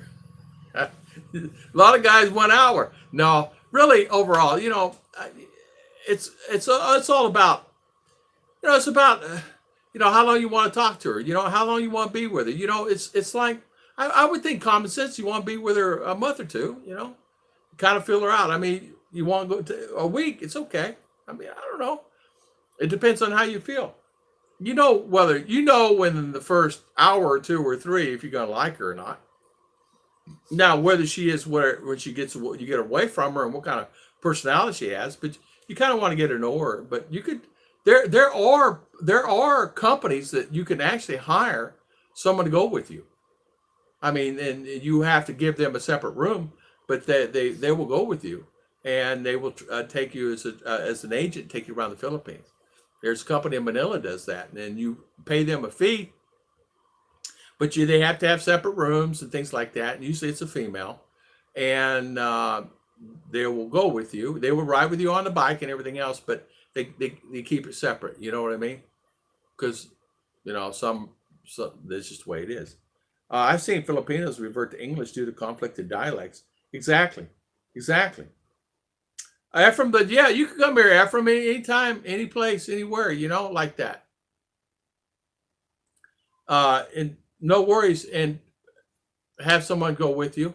I mean, it's really not. You'll find that most people like to travel, and so it wouldn't be hard to find someone to go with you and show you the islands. There are travel companies that do that. That's why you buy rain gear when riding a bike so you don't get wet. Then when I had a bike, I had full rain gear to use. Yeah, me too. I don't mind wearing the rain gear. It's the slipping and sliding. It's the slipping and sliding. A lot of oil on the roads from the trucks and everything else. But yeah, slipping and sliding. Graham, yeah, I've seen Philippines for English conflicted dialects. They do. I was talking, and they start talking English. So I said, why do you talk English? Yeah. So, Scooter, how you doing, Scoot? How you doing, Mr. Scoot? How is everything with you, sir? Scooter. I agree. In the Philippines, there's 400cc minimum for bikes use expressway, and the extra power is fun in some roads. I was going to ask Scooter something. What was I going to ask Scooter? I said next time I saw him, I was going to ask him. Hello, Scooter. Fern Ray. Oh, man. You made it. Fern Ray. Huh? Long time no hear, no see. What's that? Fern Ray. A lot of guys I haven't seen in I had 2 years, 3 years. They're here. Yeah, somebody emailed me the other day. Hey, Tom, I've been here for a year. I said, I didn't even know you got here. Oh, yeah. I've been here. We're married. I got a kid on the way. I said, got a baby, new baby. I said, oh, wow, good for you. Yeah, they've been here now for, I've been here a year. I said, oh, I didn't even know you were here. There's a lot of guys in Cebu that I didn't even know they got here. So, and they see me online is when most people come and say hi. So, hello again, Scoop, JGBK. What's up, Scoop, JG? How was everything? Fair and Ray. So you are retired, huh? Good for you. And good to see you. To Jim Trotter, Mr. Jim. When going over the road, a long travel, it is wise to take care of. Oh, you know what, Jim? If someone was to travel on the road, spare tire is the smartest thing. We have a flat again on our bike. On that one bike, we've had probably 3 or 4 flats in 6 months. On the other bike, more than that. It's always good to carry a spare tire in a car, maybe 2, and a bike, 1 or 2. Always, because you're guaranteed to get a flat. I don't care how new the tire is. I don't care how old the tire is. I don't care what it is. You're gonna have a flat or 2 or 3 or 4. I had 2 flats one day. So on that bike, we had a flat on Sunday. We got to get it fixed. Tire repair shops are busy here. And this one popped on a rock. This tire popped on a rock. It's a tubeless tire, and it popped on a rock. In other words, the rock was hit wrong with it, popped the tire right off the rim. And because these rocks, these volcanic rocks, some of them are pretty sharp. They'll pop a tire. Most people know how to avoid them because they've been up and down the road 20 times. But poor Ruth and we're not up and down it 100 times a second like a lot of these people are. So a new rock pops up from storm and rain, and we pop a tire, and that one popped. So we'll get that fixed. But yeah, always spare tires, always many flicks of flats. He's right. Mr. Kelts, good morning. Good morning. How you doing, Mr. Kelts? Welcome. Thank you for coming on. We appreciate spending your valuable time. So good morning, JG and Scoot, Kelts, Brother Christopher, Jack Eastman. Farron, my wife made it through her breast cancer. Oh, Farron, I am so happy with that. Tell Christian everything. Oh, Christian, Ruth said she received from PayPal. Farron Ray. Oh, Thank you for this one. oh, here we go. Let me. For the cake. Oh, for the cakes For next month. for the children. Mhm. Okay. Thank you, Brother Christopher, for the children. Brother Christopher is, Christian Martinson is sending for the children that never had cake. And so we've been furnishing cake to children. By the way, the last cake you furnished, they were so excited to get that, okay? They have no electricity in their house. So this last cake that we sent you a picture on. And I just so happen to have these outdoor lights, the really outdoor light. And they're right here, over here in town. And I go, what do you mean? They don't have electric? I thought they had electric. No, they don't have electric. He works on a farm, and he's a farmhand. His wife, whatever. I'm not going to get in detail. But anyway, long story short, I said, well, give them one of these lights and put the light in there. So they put the light in the kitchen and, did the motion so they could take the picture at night. They go to bed when it gets... They will eat Eat at 4. Dinner like 5:30 or 6. Yeah. Like If it's dark, it's a 4, or R said, and at 5:30 gets dark, they go to bed. And when it starts getting dark, and then they just get up early in the morning, like 4:30 or 5 in the morning when the sun comes out, and they start their day early. So they started doing that way. Well, anyway, this last cake went to them, so and thank you for that. Mr. Couts, good morning again. Made it through breast cancer. Congratulations, Farron Ray, on your beautiful wife making it through breast cancer. Amen. Congratulations. Jack Eastman, I didn't know that bill limited engine size on highway. You know what, Jack, do they limit the CC size what's that? on the expressways here? They don't really do that here, do they? What? CC, you have to have a 600 CC or better to get on expressways here. No, we just go. 125 works. 125 is just the norm where I'm at. Okay, everybody has 125 or 100, and they get up the mountains the best they can. Sometimes they have to push it up, but they get it up the mountain. But yeah, that's the normal here, because that's all I can afford. They don't go with anything bigger than 125. You very rarely see 150 or 175 cc. Very rarely. That you've been on your new job, how you like it? Mark King is asking. Yes, good. How the new job is great. Going to work soon. I don't think that 400 cc rule is still a big deal, but I would never buy a bike under 500 cc. I buy one. Ours is a 5 cc. Our electric bike. The Graham, good morning. I would not like a B at 8,000 RPM for on hours on a 250. What's up with the roads? Are they full of nails? Exactly, that and rocks. Yes, correct. They fall off the trucks, nails, metal, steel, rocks. A rock pop tire, especially a lot of the rocks that they have. It's just some are round, some are square, some whatever. It depends how they hit them. But yeah, there's many of the guys always with flats here. I had on that car, on my lifetime, I may have had maybe 5 flats my whole lifetime, and then we're traveling, we're 40 to 60,000 miles a year. Here in the Philippines, I may travel 40 to 60 miles a month, and I have had as many as 10 flats a month here in that car.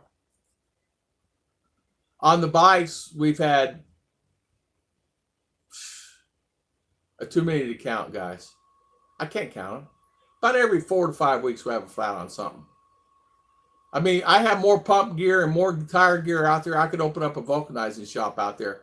The only problem with these electric bikes, you can't take off the back wheel. You got to take the whole bike because it's on a spindle and all the gear ratio and all that stuff's back there.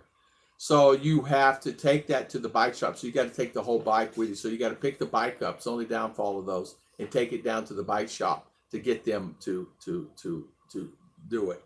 And that's the only downfall. Or I take the tire off and take it down there, or I fix it myself. I mean, you know, how many tires have I fixed? Many. But you really can't with these. So that they have a problem fixing these tires sometimes because they're on the rim. And if it pops off the rim, they got to do it right there. Fern Ray, that's great news. Yeah. I was actually looking at the Honda Africa Twin for a while, 998. Until I rode one. It didn't have the power I was expecting. Tire repair shops or vulcanizers everywhere here in the Philippines. Mr. Mike Sirliner. How you doing, my good friend? Hey, Mr. Mike, that's exactly right. We have 1, 2 within 3 blocks of here. And I don't know how many's in town. There's more vulcanizing shops than there's bakery shops. Vulcanizing shops here make a fortune. They do good. Her cousin has a shop, vulcanizing shop, and he's busy. He's always someone in the shop getting a tire fixed. Many brand new cars, brand new tires going in there getting fixed. My friend Jason has a brand new Ford he bought. You know, he paid a lot of money for, and he had it the first 30 days. He had a flat on it already there in Valencia. So it just happens. It's just the way of life is here. I said, I guess I'm gonna have to go back to the old hard tires now. But I don't know if tubeless is the way to go here. I don't know. Most tires are tubeless here. Maybe we need to go back, getting the tube back in. I don't know. Maybe I'm wrong. But these bikes are tubeless tires, and they're really of a pain in the neck. Once the air gets out of there, it's hard to get it back in unless you get the rim sealed. And you have to have a lot of force there. Our air pump won't pump it in. You have to, pop it, I sent a little extra for Christmas, maybe some cake for cookies to church at Christmas time. Christian, right here. You see that? He said, I sent a little for extra for Christmas, maybe some little cake or cookies for Christmas time. Oh, for sure. Yeah. For church. Okay, we'll send you that. Yeah.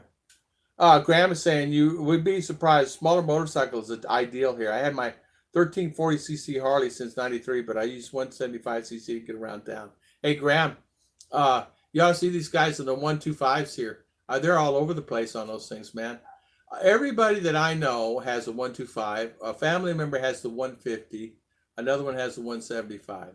But everybody that I know, and everybody pretty well has a bike here, some kind of bike. I'm the only one that does not have a motorcycle, Some have 2 or 3, A smaller bike is better suited for the roads and traffic. Yeah, it is. And it is easy. These electric bikes get around really good for us. We really utilize these bikes. I love these bikes. We get around. The flats is the only problem with it. The flat tires is the only problem. Africa Twin, Philippines is massive, yeah. Sir Liner, so how is travel there? Is it we're still under the restriction, right? Mark, Thomas, why Ruth looks like she's not sitting close to you is because you forgot to take a shower? Did daddy smell today, Mama? No. You're humot. I'm humut. You're always humot. Always humut. Why aren't you sitting close to me then? Yeah, see. Oh, okay, because that one, okay. Daddy, we will buy couch that's only one. One thing? Yeah, let's do that. Just 2 person. Hey, we'll get us a little love seat. The love action. We'll get us the love seat. You know what love seat is? Half size couch. You know what? If I got a love seat, she'd be laying in it all the time, taking a nap. Because right, for sure. Because I can't fit on that couch. I'm too long for it. B-boy got in there tonight, was ready to take a nap, but I can't get on it. I'm too long. Jim Trotter saying, good morning, Ruth. Get your seat pillows. Good to see you today. Hi, Jim. Hello everyone. Yeah, what are you doing with them little earplugs in, you little businesswoman over there? Kevin Ash, I would like 2 bikes, a wimpy scooter and a real touring bike. And you know what? the LTO. What is it with LTO? Why are they out all the time? I don't know. They're out all the time, checking license and plates and bikes, and make sure they're up to the standards. They got the plates. Everybody's wearing a mask and a face shield and slippers and shoes. And is it required to wear long pants? Only for tricycle drivers, right? For long pants, right? Mm-hmm. Okay. So tricycle drivers have to wear long pants, but everybody else can wear short pants. But you have to have shoes. You can't wear slippers on a bike. You do have to wear a helmet. And if it catches you, and no more than, how many on a bike now? 15? How many people can get on a bike now? 25? Is it more than 2 or 3? What's the limit now? 2. 2 only, right? 2 only. Remember, you see 5 and 6, 7 get on there. But now it's limited to 2. Life is very different when the whole country thinks they're still going to be wiped out due to Rona. Yeah. Douglas saying 200cc bike is great for the Philippines. Yeah, 200cc. I 175. On 150. It's okay for me. By expressway, I meant toll roads. Oh, okay, like up in Luzon. Yeah. Okay, I see. Oh, okay. I know what you mean now. Fair and Ray, I feel locked up in a beautiful country. I love the island hop, but you dare to not leave your area for fear of total lockdown. I know. I know. People don't really realize till you go through something like that. They make it serious. When a guy with an automatic weapon is telling you, if you leave, you may have to be under quarantine when you come back. Okay. You got your papers with you? What papers? Well, sir, you got to have this, you got to have that. Oh, I didn't know that. Well, you better go get it. You ain't getting through here. They stopped Ollie the other day. He had to go somewhere, and he was going out far, and they stopped him and made him turn around and go back. And Ollie does a lot of delivery of food from his restaurant for people around. And he says, I have a heck of a time getting around to deliver the food to the people. And I tell him, I'm delivering it to that house that's sick. Can I just leave it with you? What do I do? Yeah, you have to leave it with me. And so, because a lot of people order in, yeah, fair enough. It is different here. It is different. And people think, oh man, people walking around. Somebody said, I'm not going to tell you who, somebody sent me an email today, no mask and no face shields where they're at. Here in the Philippines. No mask, no face shields, ride motorcycles like every day. I said, really? He goes, there's not one person wearing a face shield and not one person wearing a face mask. It's like every day here, like it was a year ago. I said, you are kidding me. He goes, nope. He sent me a couple of pictures that he took that day. And he's right. There's nobody had a mask on or anything. It's here in the Philippines. But here where I'm at, they're strict. I've never owned a 650cc. Me either. What was my biggest bike? I don't even remember. What they call the highway is a country road does. Yeah, exactly. Bill Pruitt's right. Sure, Vulcan Shop's very 2 blocks, but try to get a good slice of pizza. JG, you're right. You can't get a good slice of pizza. Even though we had, over there at the mall. It was pretty good, but not New York style. I tell you what, JG, I was thinking about you the other day in that place. It's nice. It's a nice place, nice mall. There's nobody in the malls, guys. I don't know how they're doing it. There's nobody in the malls. Not one person. I think a 250cc Enduro bike would seem to be good there in the Philippines. Enduro would be really good here, 250cc. Back in the day, I used to, when I was a child, I used to race the 125 Enduros and really had fun with it. And I loved them. And and we used to do the Hodakas, race the Hodakas back there in Arizona and do the racing dirt track. KTM 790 would be great for the Philippines. Ruth, you look very tired. You must be baking a lot. I'm not baking a lot, but I have allergy. Yeah. Tell them what you did the other day. You went out in the yard. Clean the yard. Long time ago. And do business. Sweep again. I just make myself tired. That's it. Anyway, my runny nose like that. Then my tonsillitis. Yeah. So Daddy But Tom's been it's spoiling. good now. Yeah. I drink medicine.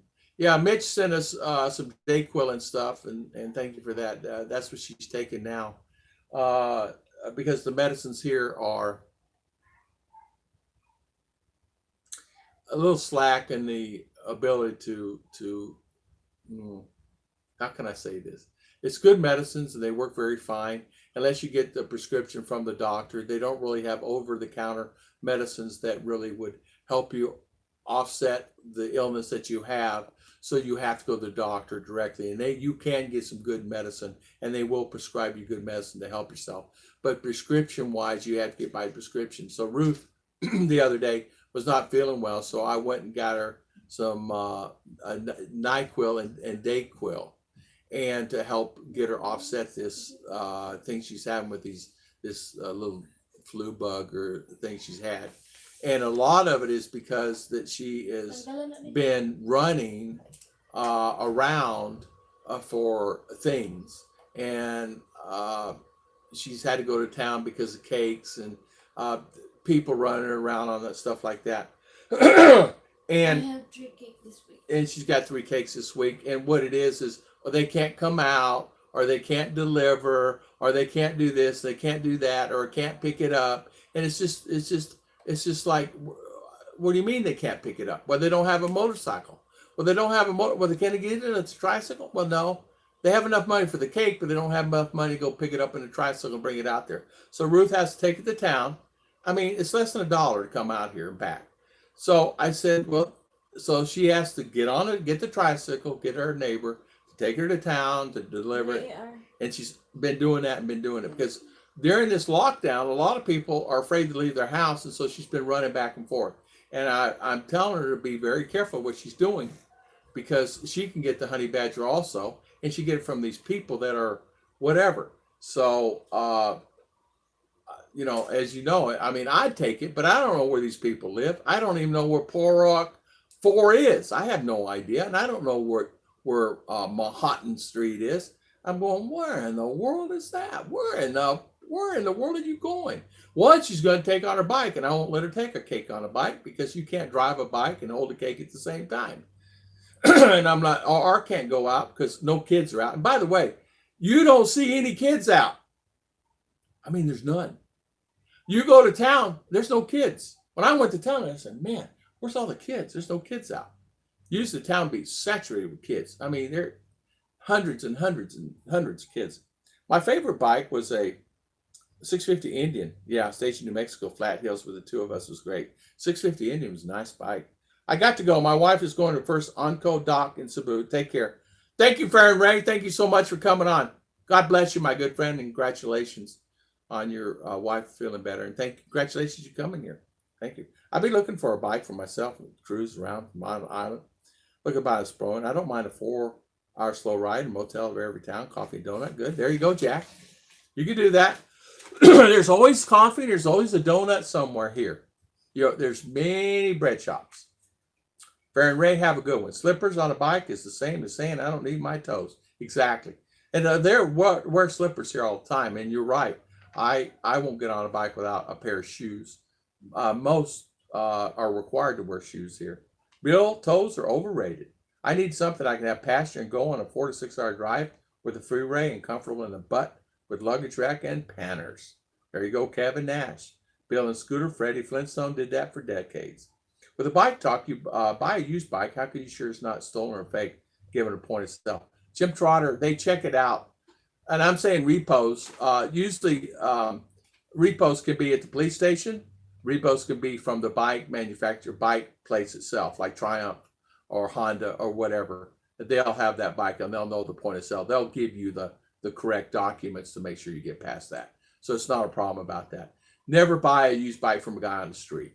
So you buy it through the police station themselves when they auction the old bikes off, or when they pick them up, or you go to the dealer, the Honda or the Triumph or whoever the dealer is at that particular time. And you get the bikes there. There are bikes where a guy would just bring it back in. He's only used it for 2-3 months. And there are bikes that's taken care of, believe me. And they say, I'm terribly sorry, but I can't make payments on this. There are bikes like that.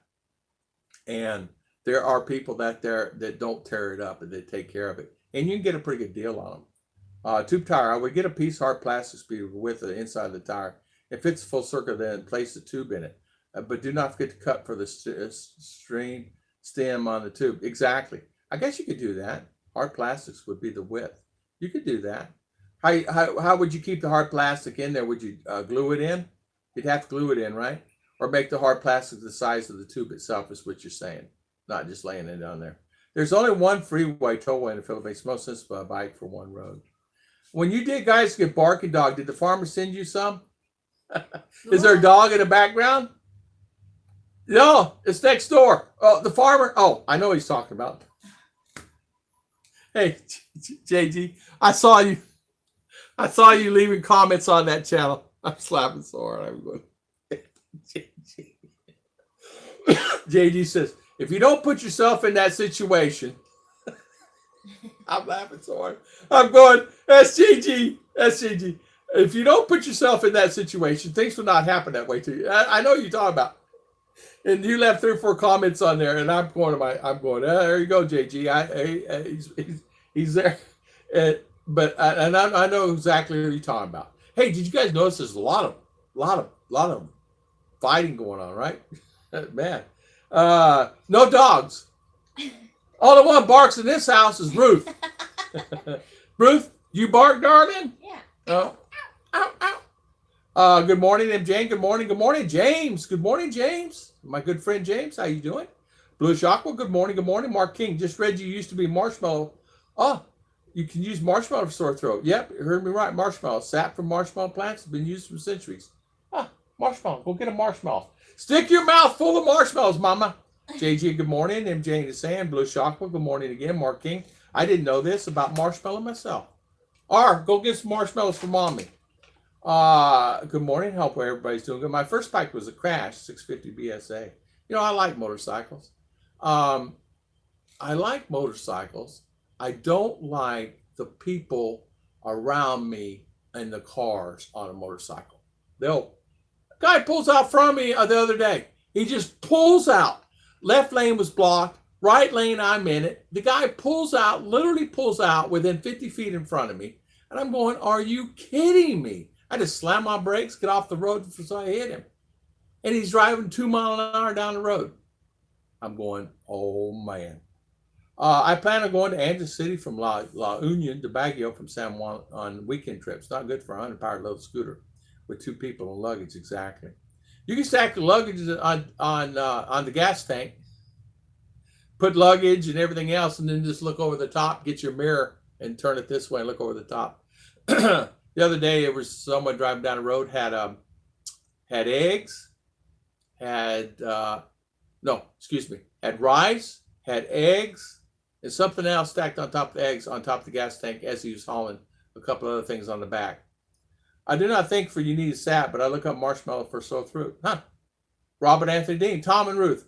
May the Master Universe give you time, money, and health. The ultimate happiness of life well lived in peace and love for millions. May it be all yours. God bless, and thank you so much, Robert Anthony. God bless you too, and thank you for saying that. That's really nice you say that, Robert. Thank you. I have been riding the touring bikes, 1100cc plus, weighing 600 plus, for 20 years. Kevin Ash, you weighed 600 pounds? Are you talking about the weight? Robert Anthony. Well, that's nice you say that, Robert Anthony. Really nice. Yeah, I was good trying that way. You did let me know. Yeah, JG tells it like it is. He was on that channel, and they were talking this and back and forth. And, as you know, there's a lot of channels arguing back and forth, and a lot of things going on YouTube right now. And people fighting. There's all kinds of stuff going on. Everybody's fighting with everybody. But I saw JG's. I was looking down through. I never left a comment on the channel because, you know how it is. Then I'm involved in it. So JG leaves it on and told it like it is. Well, if you wouldn't do this, you wouldn't have a problem with this. No, he didn't leave one. I think he left a couple, 2 or 3. And it was actually ideal for situation that was in. And I wanted to say that, but I didn't. Here at work, battling this honey badger. 200 at your workplace. 200 people? James, that's horrible. You hear that? 200 people has it at his place. Hi, Lady Farmer. Lady Farmer, good morning. How you doing, Lady Farmer? Welcome, welcome. How is everything with you? Hope you're doing well. Good day, Lady Farmer. I didn't even know where the marshmallow plants in the first place. You marshmallow plants. I don't even know there is such thing as marshmallow plant. I sold my old Honda Shadow 750 to pay for Rose's visa 13 years ago. She still won't let me have another one. I had a Honda Shadow. I love that bike. Lady Farmer, good morning. Good morning. Brother Christopher saying hi to M. Jane. Did my part to support my test today in 2 days. James, you did. Hey, James, they charging $30 per honey badger test here, rapid test. But you can go across town and get one for 10. I like Honda Shadow, low seat height. Yeah, mine was nice. I liked it. It was a good bike. I'd be cruising down the interstate on that, really good, running out of Ocala and running south on 75. I enjoyed that ride down, going to head down towards Tampa. Really enjoyed that.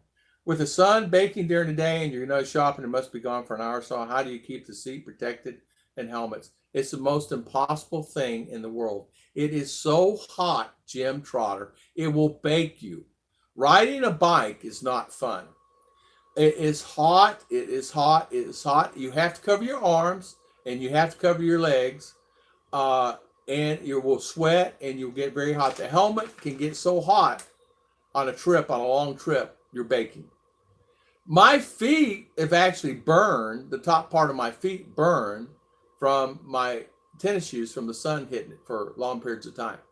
So you'll find that most people will pull off the road if they're on the road for, over an hour because the sun will bake you here. You do get baked. I was thinking about that. Mike, my Philippine journey, him and I talked about that. And that's the reason he would do. He would say he would ride when he did his riding videos back in the day for a period of time and get off road about an hour and try to do. He says, you can only do a few hours a day on that because the sun will kill you. In fact, you go out there right now, go work in that yard. It's a different heat because you're close to the equator. It's hotter, and you'll notice it. I noticed that since I had my heat stroke, I'm here. I have to be very careful out there in that sun. The other day, I was getting too hot, so I had to go dunk myself in a barrel of water to cool down enough so I could finish the yard. I didn't realize, and this was at 9:30 in the morning, so it's hot out there. Lady Farmer, good morning again. It looks like a small white petal plant. I'll have to look that up, Mark. We don't have that here, I don't think.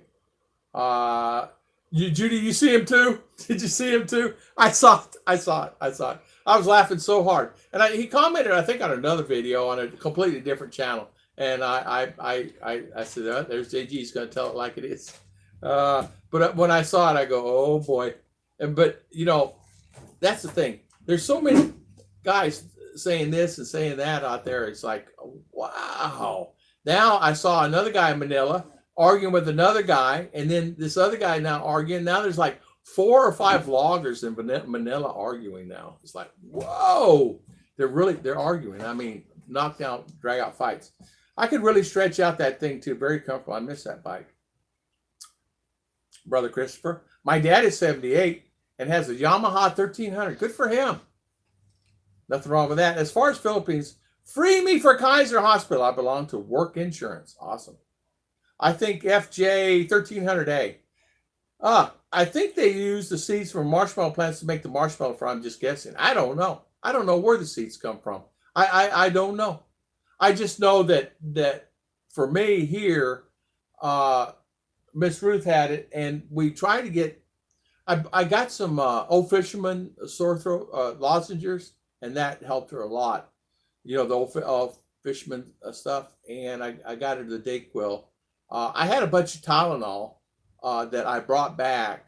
The Tylenol, the Dayquil, NyQuil, that stuff. In the bottles. Different colored caps that I got from a rep when I was back in U.S. That was repping the product, and he had many bottles of it. And he said, "Here, take this with you. I can't use it all." And he gave me 6 or 8 bottles of that stuff, and I brought it back this last time, and we actually ran out of it for the family and us here and everything else, because we help the family. people ain't feeling well, they always come over here and say, "What do you got?" You know. Uh, let's see. They used to make a product called Purple Ice that you add your oil and keep it on an engine cooler. It must have a hot environment so the engine doesn't burn your legs. There, the motor does get hot.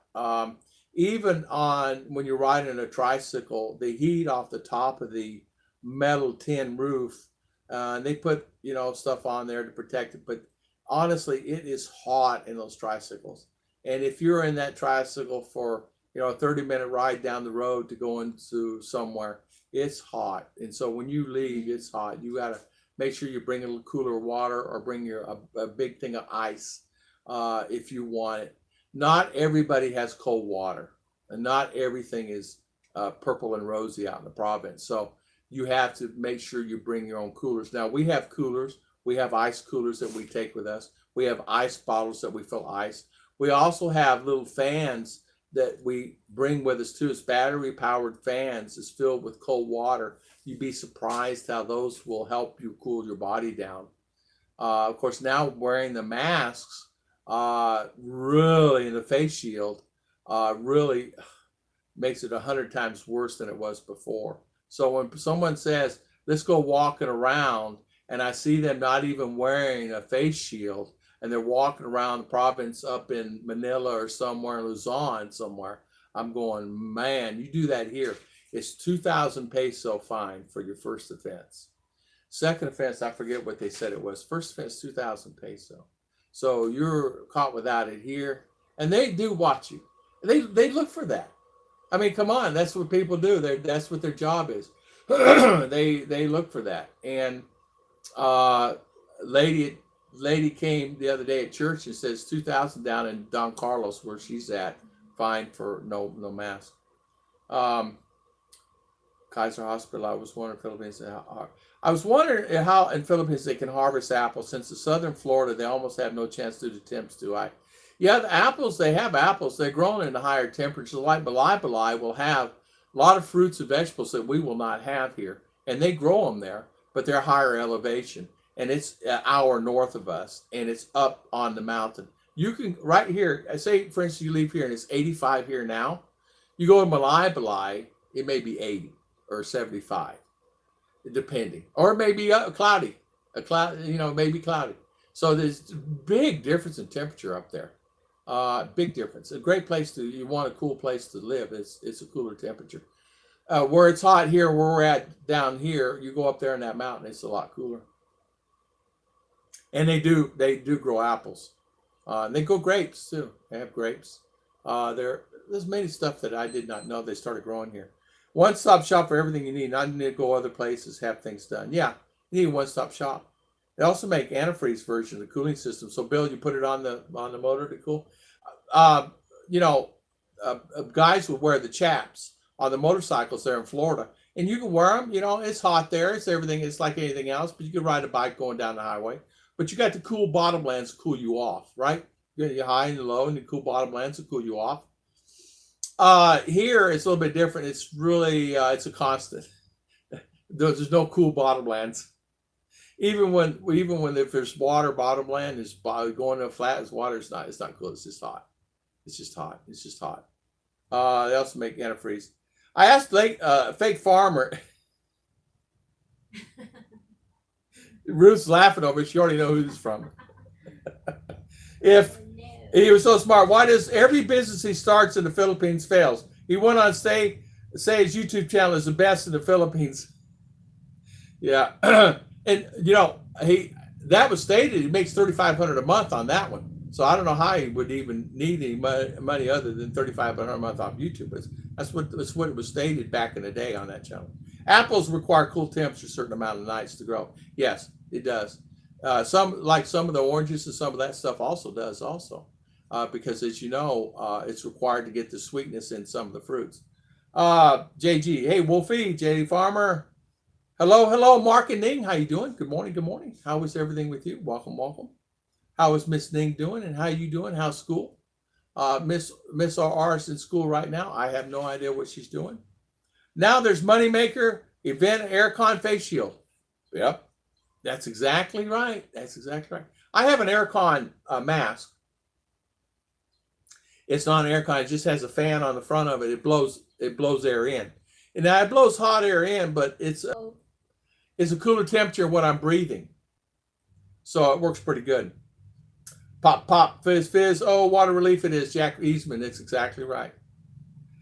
Kevin Ash. I saw them have an apple when I joined the Apple group. They really have apples. They do. There's apples here. Yeah, there's apples here. Many apples. And people said that they don't grow them, but they grow a lot of them. There's a lot up in Baguio. There's grapes here. They grow a lot of grapes here too. We bought some fresh grapes from Davao the other day. Man, really good grapes. Red. JG, you should have said, why does my friend Mark King does not even know your YouTube then? Yeah, Mark King. Kevin Ash, I'm in like 45-degree nights and 400 plus hours a year. Yeah. Apples, a lot of times too, Kevin, it depends what variety it is. It depends if you're going, your Washington State compared to your Granny Smith, compared to your Fiji, Macintosh, Jonathan's. It depends what kind of apple it is, what brand it is. They have different heat version apples. Now, the apples that we're getting here are a smaller apple. They're sweet, the taste. They're not as acidic. They're very good apples here. There are a lot of imports in from Japan that we're getting also. And they're fresh. And some of the best pineapple I ever had in my life is here. Yeah, so you can get many apples here, my friend. Pretty good apples. You don't have to have 45 degree, 400 plus a year. I mean, they grow them here during their seasons, and it's cooler temperatures. You don't need. It's like on oranges, for example. The cold, the freezes hurts the orange, and it freezes it. But you need a cold snap, a cooler temperatures to bring the sweetness out. Exactly, Savage. Mark and Dean, what Philippine bars are fighting, Tom? What reason, know what, and who to avoid? Exactly. Robert Anthony, I would tell you all the names. Let me just say all the above. All the above. Even the name brand, the ones that you and I know have known for a long time, they're arguing back and forth. I stay out of it. One is talking about one, and then this one weighs in on it to get views, and then this other one's weighing in now, and they're going back and forth, and then you got this guy over here up in Bohol is fighting with this guy, and you got this guy in Manila's fighting with the guy. There's like 3 or 4 vloggers.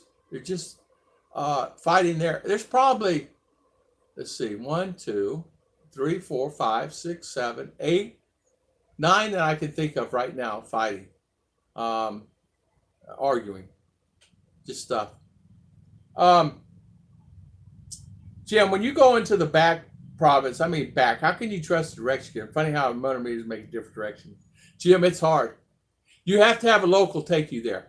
And get this, if you buy property, make sure you get frontage road, and make sure you have an agreement with that property owner that you can go through and get it in writing.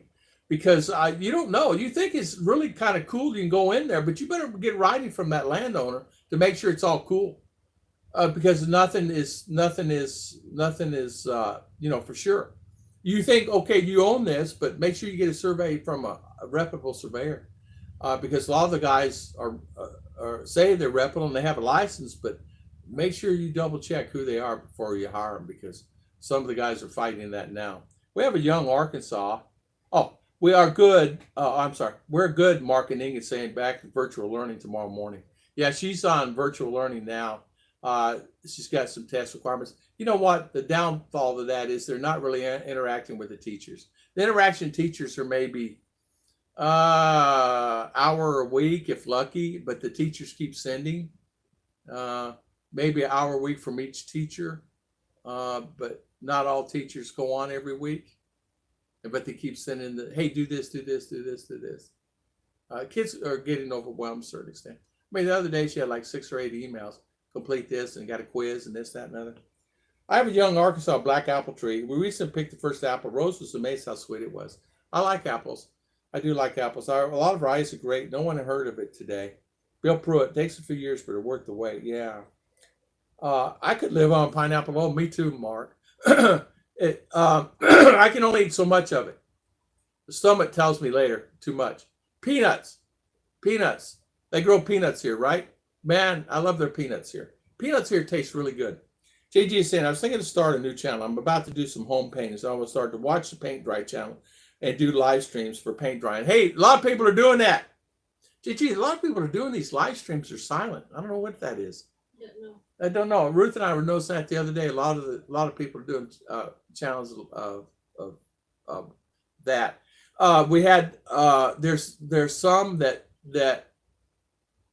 are saying that are doing live streams, and there are not as many live streams as there was before, as you guys know. There's just not, because YouTube. You guys see the new policy about YouTube now? It's going to monetize channels that are not monetized, but they get to keep 100% of the revenue. So Mark and Ning, you may find ads on your channel if you have videos, which you do. Bill Pruitt, you may find ads on your channel. If you find ads on your channel, you get no money. YouTube gets to have it. The advantage and disadvantage of that. Advantage of that is it's all for them. Disadvantage is all for them. Now, they did amend it to a certain extent. The amendment was stating that the ones that are approaching monetization, that are close to get it, they will keep the ads on, and it will not affect your monetization. So, for example, say for instance you get monetization, you get your 1,000 and the 4,000 watch hours, that it just basically will switch and they'll keep the ads on. So the benefit will be for you. And if they have ads on your channel, that means your channel has already been looked at as being a user-friendly channel. So, for an example, if ads are being put on your channel, think of it as a good thing.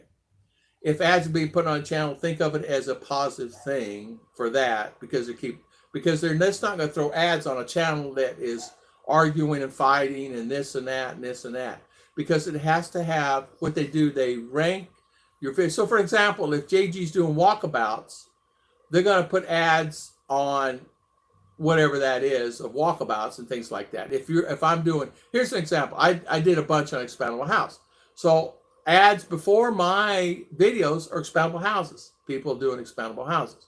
So manufacturers, Alibaba, and a lot of mine have Alibaba on there, a lot of things like that. So if Ruth does food or cake, there's cake ads in front of her ads, or desserts or cookies or things like that. So you'll find that your ads will be there, but the benefit for that is that means you've been looked at and significantly okay at that moment to put ads on. If they decide later on, because they're seeing a lot of spam hit your, it's based on a lot of things. It's based on a bunch of things. The factors is they look at the spam. Here's an example. If you go on there and you get 15 or 20 spams, meaning going on there says, hey, please subscribe to my channel, come visit hotgirls.com, come over here, come over here, come over here, come over here. And they see that bombarded your channel, they're going to relook at that. And they may take the monetization that they're getting the 100% of and pull it back off of it. Because you're getting too much spam onto your site and they don't want to be affiliated with that. But if they're seeing that, there's other criteria. There's a lot of criteria. I could go in detail on it, but that's a whole video. That's an hour video in itself. So they're looking at all kinds of other, click-through rate. They want to see how, if you actually answer the comments, if you actually talk to your people. They're looking at all kinds of things that has to do with that channel.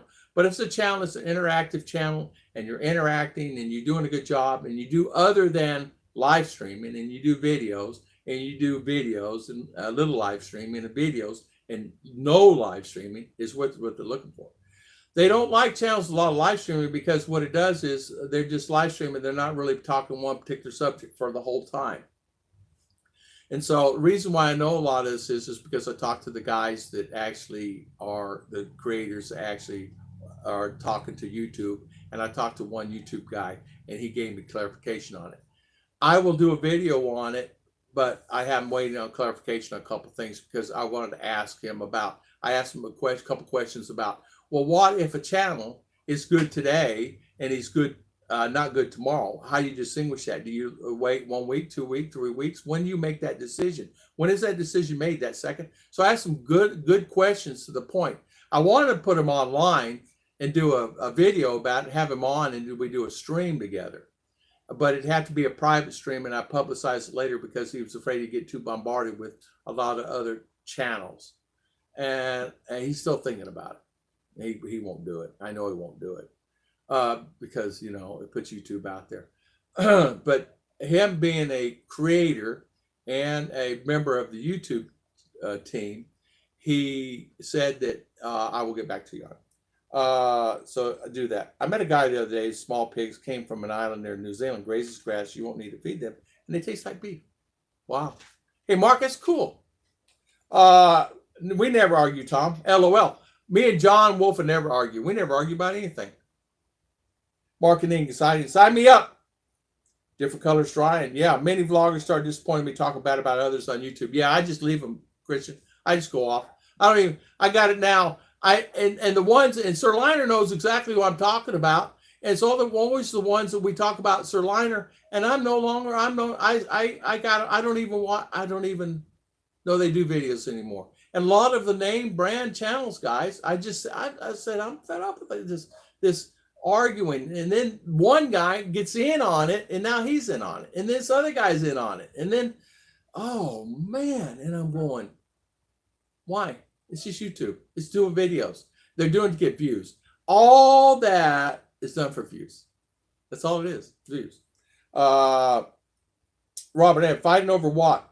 No, they're fighting over what they're fighting over. They're fighting over things that's said, things what is said, things what people are saying, what other person's saying, what other person's saying about this. It's more like hearsay than anything else. And little girls, yeah, and girls, and talking about girls, a little bit about the girl aspect of dating and this, that, and other. It was stuff that it's just horrible. I don't want to even be around it. If I was on YouTube, they all fighting with each other, I would just tell them all need to stop and go watch Big Bang Theory. Exactly. Sounds cool. You know, that's it. That's it. Now I feel bad. I'm not excited enough for people to talk about. No, you are. You're good. Most all are imported. Okay, I don't know what's most all. Most apples. Okay. I don't know. I don't know if they're imported or not. In my area, they're not. We have a lot of stuff's grown here. I have been disappointed by e-begging going on in full force. Yeah. That's what it is. And Robert Anthony, that's what it is. A lot of them are e-begging for money. You might say, give me money because I want to do this. I want to do that. A lot of people are doing that. Super chat. A lot of people are saying, hey, come on, give me super chat. I want this. I want that. I need this. I need that. And a lot of people are doing that. People are getting frustrated about that, and they don't want to hear that anymore. People are over that, right? Some are just coming on for chit chat, and then they get arguing, and one said this about that. Honestly, it's all baby stuff. To be honest with you, it's all baby stuff. It's just what it boils down to. It's men arguing over petty things, and it shouldn't be argued about. I'm an angel, especially when sleeping. I fight on my channel. No fight on my channel. Yeah, I don't have fight on my channel either. Yeah, lady, I'm an angel. I do live streaming this. Yeah, Jim Trog saying, give me some love. Thumbs up there. Thumbs up, thumbs up. That doesn't seem fair at all. Well, YouTube has actually been doing it all along. They just didn't tell anybody. How many people know if their videos had ads on it or not? How many people watch your own on their own channel? They don't. People don't know whether you're monetized or not unless you tell them, right? I had ads running on my channel, this channel here, before I even got monetized. They've been doing it. They've been doing it all along. They did it before. They just don't tell everybody about it. And they don't do it all the time. There was one time, Ruth and I did one on the Xiaomi phones, and I clicked on it, and there was an ad right before it. I go, when did I get ads? Oh boy, I got ads. I clicked on another video that same day on another video that I did, and it had ads on it. I go, all right, I'm monetized. High five. I go on my emails and I'll check anything about it. How can I be, monetized? I only have 500 subscribers, and this is on this channel. So long story short, I was not monetized. They had put ads on there on their own, and they've been doing that all along. Just a lot of you guys probably just don't pay any attention or don't know it. I mean, I haven't seen anything going on Kevin Nash's channel, even though I go on his channel. Back in the day, I did see one on Scoots back a few months ago before his one of the ones he did on the batteries he did for me. Video came up. But a lot of it, they do it, and they've been doing it all along. They just don't say, hey, we put ads on there. And not everybody notices that they have ads on their channel because nobody even tells them this, that, and other. You know what I mean? So let's see here. Let's see. Yeah. Christian, coming from you. No, that's not e-begging. Yeah. Mark, I saw Philippines Wire went about his broken video cam the other day. I thought he was fishing for a new one without asking. Sometimes they will do that. Yeah. Yeah. Let's see here. Yeah. No longer I work, so I have all the time I take to talk about it here right now. Yeah, exactly. Judy Fisher, Christians said to me in different ways, not just send me money. They're very slick. Yeah. Some of them are pretty smart. They know how to do it. No point dressing this up. It's what it is. Its own words. Mark Jones, you're right about that. Some people just ask for money. I got an email from a company that wants to sponsor my channel and partner with me. I Googled them and they are scam. Go figure. Yeah, I got one from one the other day. They want me to buy the product. I will not sponsor. I'm not buying anything. You want it, send it to my house and I'll do it. You know what I mean? I did one. Ruth and I did one. Somebody one time. I forget what it was. We got something free. Warm water blueberry plants. Let's see. Yeah, that said, farmer tries to be down and honest farm guy, but he reneges on things, agrees by his own words. I'm out. Mark Jones. Oh, I see. Mark Jones. Okay, Mark Jones. Got it. I got you on that one. Yeah. All right. Blind. Yeah. Yeah. I'm listening. Mark Jones, tell me how you really feel. Yeah, it's all right. I have not seen anyone say, please send me money. Yeah, they do, Christian. They do. There's a couple of them. I'm not going to say their names. There's more than one you think. There's more. Art's on here. Art's Place. Good morning. Good morning, Art. Oh, good morning, Art. How you doing this morning? Welcome, Art. Thank you for coming on, Mark Jane. Oh, Art's Place. Thank you so much for the super chat. Thank you so much for the super chat. And welcome, Art. Good to see you. Solar panels and setup. Have you upgraded lately? Jim Trotter. I would like to talk about that. Jim Trotter, let's take a minute to share your solar panels and your setup. Yeah, in fact, I have my solar is on, and I'm thinking about adding more panels and more battery to my existing setup so I can add a little bit more power for more umph for my air con. I have 1200 watts on the roof, and I have I have back up here, I think almost a kilowatt. I want to add a little bit more to it to get, I have 1100 watt air con in the room pulling 4 amps, and I need a little bit more umph, and I'm thinking about adding to that and needing that umph. It's either that or I add and buy a generator, inverter generator. You buy an inverter generator for $100, $120, 2200 watt here. For my it's going to cost about $300-400 to add to that. So 100 compared to $300-400. But in the long run, I still have to worry about fuel, and I still have to worry about maintenance on that generator. So I'm weighing that out and what's the best thing to do. But my solar, I don't know if you can hear it, it's running in the background now, and it's running fine. I love it. I wouldn't have anything any different. In fact, I want to enhance it more. Everything is on. I just don't have my aircon running. I can run the aircon on it with nothing else on, but I need just a little more to add on. So I was thinking about buying another another 600-700 watts of solar and get the ample batteries to back that up, and which would probably be at least another, 600 amp hours or something like that, to amp that up, maybe a little more, to give that enough, and I would have 100. Now, this solar here is furnishing for both houses, including the garage. So I have solar for this house and that house. The only thing it's not on is that oven over there.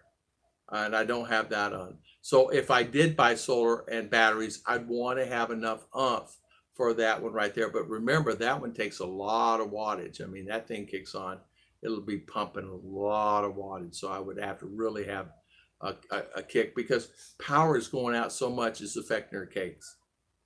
I mean, you got a cake half done in there and power goes out for 2 hours. What do? That's my problem.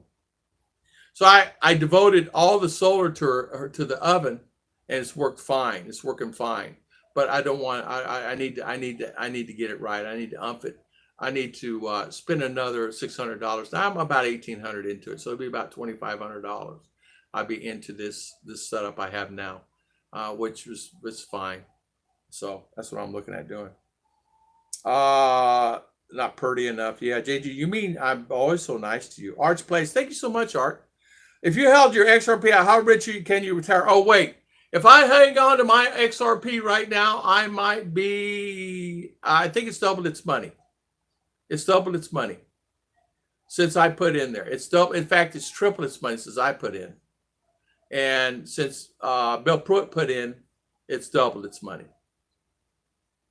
Yeah, believe it or not. Ruth and I were looking at that the other day. It's doubled its money, yeah, since we put it in. Nice or not, he has a point. For me, begging is someone say, please send me money. I need money. And they do that. God bless you for the super chat. Yes, thank you for the super chat. U.S. folks. You old folks feeling the age? Jim Trotter. I got scammed the other day. A guy walked around, says free bar soap, handed me 3 powdered soap, says free. Then add more 300 peso, exactly. Someone did that. Why should I care? It's not most people on YouTube making money. Yeah, most people are making money. Most of the ones that are asking for money are making $3,000 to $5,000 a month on YouTube. They have double, triple, quadruple amount of people I have on my channel.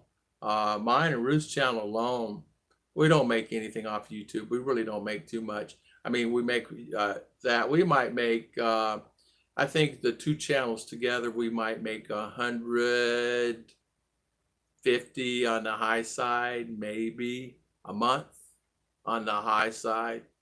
That includes, I think we're at 80,000 views this month or something like that, 90,000 views on my channel this month already. It's not in the month. We average about 140,000 views, 180,000 views a month, and it on our channels, and maybe 150. I think month before last I got a couple $100, but that was super chat, and 60 or 80 of that went for the church. So and which I devote that back out. I just devote that into an extra stack and give it to Ruth. So once, say, for instance, somebody gives me 20 for the church or whatever, I just take it and I go into Kitty and I just give, here's 20 for the church that they paid today, and then my money comes in. It's here minus the 30. So so it's a benefit to the thing. So yeah, it's not like it's a big money maker. It's whatever it is. What it is. It's okay. Yep, getting old, a little older every day. I hope you're well. JG Christian, I'm not one to opinion people. Yes, whatever they want. I just don't have to tune in if you don't like it. Exactly. Douglas, I'll bring my tire plugger to the Philippines. Douglas Martin, bring it. Blessings to you, Judy. Jim Trotter saying. Jim Trotter, good to see you, my friend. I'm glad you're doing well. JG, yes, I don't have to tune in. That's a choice. I just don't understand people need to make a vlog and scream out the names of people that you think is e-begging. Yeah. Sounds like a dollar for dollar. The answer is solar. Dollar for dollar is the answer for solar. It is. It is. The answer for solar is something that, for me, is good. Wind is okay, but it's not something you can depend on all the time. Generator is nice, but you still have upkeep on the fuel and this, that, right? I want something simple, free. I want something that I can have 10 years down the road as the only thing I do is clean the panels. And I'm really tempted to just go ahead and bite the bullet and do that. And I probably will. And get enough for that. And then that way it's 100%. It's really that hot plate for her and then this aircon. Because since we're having power outages every day, we had one the other day for 9 hours. Okay. So, yeah, dollar for dollar's answers. Yeah, Christian, you're right. You don't have to. That's right. E-bagging. That's right. Christian, I think it was when a person has a job, does he walk and say, "Give me money"? No, he earns it. He works for it. Yeah. If a person has a job, does he walk in and say, "Give me money"? Tom, if you had a capacitor your batteries, it would lessen the blow to them when you turn on your AC and give an extra boost and make your batteries last longer. You know what, Bill? I was going to ask about that. I would probably need an engineer like you to help me with that. A capacitor would be exactly what I need. I need a capacitor to actually give me the jolt, the kick, and then to help maintain that. Now, I got a battery management system already on that, and I don't know how that capacitor setup would actually work on that. They have what they did, the new batteries out now, the capacitor type lithium, but I don't know anything about them. Definitely did. Okay. Tom, I have a scooter B working on a power source where I can use my own self-satisfaction power house. Yeah, Scooter B is really good at that. He could actually tell you what I need. He could probably help me if I just ask him what I need to do with that, if that would be beneficial for me, and ask him. But I need to buy lithium batteries, and to get it in here from China that's another problem. You should look at ourselves and our own fault before we talk about it. If there's something to stay away, I don't feel the need to talk about it. So the struggle is real. You know what happens is there's so many guys out there right now that are just upset in general because maybe their channel is not doing well, or they're frustrated, or they're upset with the current situation they're in. And that's what's happening with some of the people here that I feel that are happening, is they're very frustrated with the situation they're in, and maybe they're taking it out on their channel and or the environment they're in. And I see that that's happening with a lot of guys. That's the reason I just try to keep it real where I'm at, and not really go down the road and talk about others and any of that stuff, because you can't really talk about them, because I really don't know them. You know what I mean by that? I really don't know, other than what they put on YouTube and what is said on YouTube. I mean, if they say it on YouTube, is it true? I don't know. I don't know what income they make. I just know about me and what I make. We make enough that it pays the electricity bill a month, and and water and things like that off of YouTube, that is okay with me. I'm okay with that. I am not one of the guys that need, like a lot of them would need, to sustain themselves for other things that they may inquire, or other debt they may inquire in their life. But there are so many out there that are dependent upon the money of YouTube. If you can't be dependent upon money that's fluctuated by the people or viewers that's there, because they're going under hard times themselves and they can't get on YouTube, and so they're having a hard time themselves. And so it's really hard to do that. And it happens a lot, Bill Pruitt and I've talked about that too. I have a Scooter B working on it. Scooter B is really good at that. All I think we should look at ourselves and our own fault before we talk about others. If it's not something I don't like, I just stay away. I don't feel the need to talk about someone. Yeah. What happens too is it can affect decision making on someone when you're talk about them, and I won't bring them. I don't bring that up. So I will do that. So getting old does matter, and I have noticed my legs have stopped aching since I've been taking the fish oil, and I don't have the arthritis I used to have since I've been taking the fish oil. Actually, I feel really healthy. I feel healthy now. I can pretty well do what I could do in USA. My stamina has gone down because I'm not climbing ladders and jumping on roofs and everything else like I used to do, and working the 18-hour shifts. But I still can get out and do whatever I need to do. I can get in and out of the buses fine. I'm up and down and getting around. We're doing really good about that. You know what, Jim? You know what, Christian? Everyone judges. Jim Trotter, does the internet? It can. I have a grid tie-in inverter. Yes, it can feed back. What we need was net metering. We need a box to put on the pole out there. We don't have that box. The electrical company has to supply that box. I even offered to buy that box, but they don't want me to have it. It's $200. They wanted to buy it. They have to buy it. So not only it go to me, but it go to everybody else on my grid out here. It would help the neighbors and everybody else, and I would get credit for that on my bill. But net metering is not effective through this particular electrical company, and it will not let me do it. But in CDO and other Davos, some of the places you can do it. And yes, they are allowing net metering, and you can actually, they feed back to the local grid, and you get credit for that and money back on that. So that is a very positive thing, and I like that. I want to have that here, but the company won't do it. They don't support it, and they don't want me to support it, so I will not do. So what I have is standalone systems. I have standalone systems, and what I mean, they're all independent. All I have to do is flip a switch. It goes directly to the grid. I have it right here, but I need a metering box out to the pole so they can actually meter my box and see what I'm giving back to the grid, and they won't let me put one in. I tried. We tried numerous times. We even had the solar guy go down there and talk to the engineer and ask him, but they went to the big man. He said no. But it's true though. Benoit Pride, good morning, good morning. Yeah, sort of, it seems like it. Let's see here. Seems like it. YouTube is commission sales job, sort of. Benoit, Chris. Oh, excuse me. I was going to say his name. JG is right. It's human nature. We don't know what these people have gone through. They're hurt. Some say they've been taken advantage of. We don't know what they've gone through. Tom, when I used to do stereo sound competition in my truck, we would have capacitor systems with 500 watts or more for the peak times with amps needed for the more power demands when the bass. It's hard. So Mark,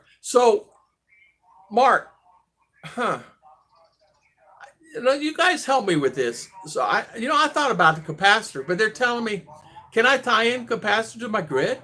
I mean, to my solar. So when say the thing kicks in, the capacitor would take the capacity and then branch it down to will it hurt my battery management system? In other words, how would it hurt it? Could I do that? I thought about that. I saw the capacitors on the other day. I'm really thinking about buying some capacitors because they can take that hit, and then not only that, they're good at it. So like the air conditioner, let's say for instance, air conditioner's running and it kicks on. Air conditioner kicks on, right? And once the air conditioner kicks on, it will go there, and so it'll take the peak and will it branch it back down where it won't kick it back off? Let's see here. JG is right. Let's see, you guys talking. Sorry, I won't read that one, Panoy. I stay out of the thing drama there. When I used to do stereo sound, okay, Christian, no. Panoy, okay. Tom, can R draw some dinosaurs on the wall? I think it would look good with the plants on the wallpaper. We can. We'll get R to get a crayon. One of those crayons your rates when I have draw some dinosaurs back here, JG. Kevin, could you put another panel like a 4-foot legs and have two panels angled together, run at the same time, stack separate panels? You could. I could have those panels standalone for here, and then if it needed power, they could pull off these two over here or these or whatever here. I could. I kind of want them independent of each other, but I could tie them all in one, and we'd have one big system. I just need the batteries here for that. There's some more lithium batteries, but I need to get the same. It has to be the same type battery Scoot gave me here. So I would have to take a look at that and make sure I have the same type battery. So I need to look at that or buy a whole new set of batteries. Batteries they're the heart. They're the heart of the system. You don't have good batteries, you don't have anything. Do not put your top. Yeah, okay. Saw the video too. Yeah, I could do that. Let's see. Yeah, I know, Panoy. I know. I just, I was going to get. I'm not going to get involved in it because you know what? Everybody's a friend of mine.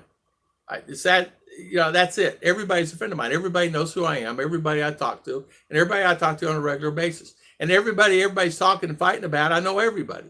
And I'm personal friends with everybody. So it's better. I'm in the sandbox with everybody, and I just stay out.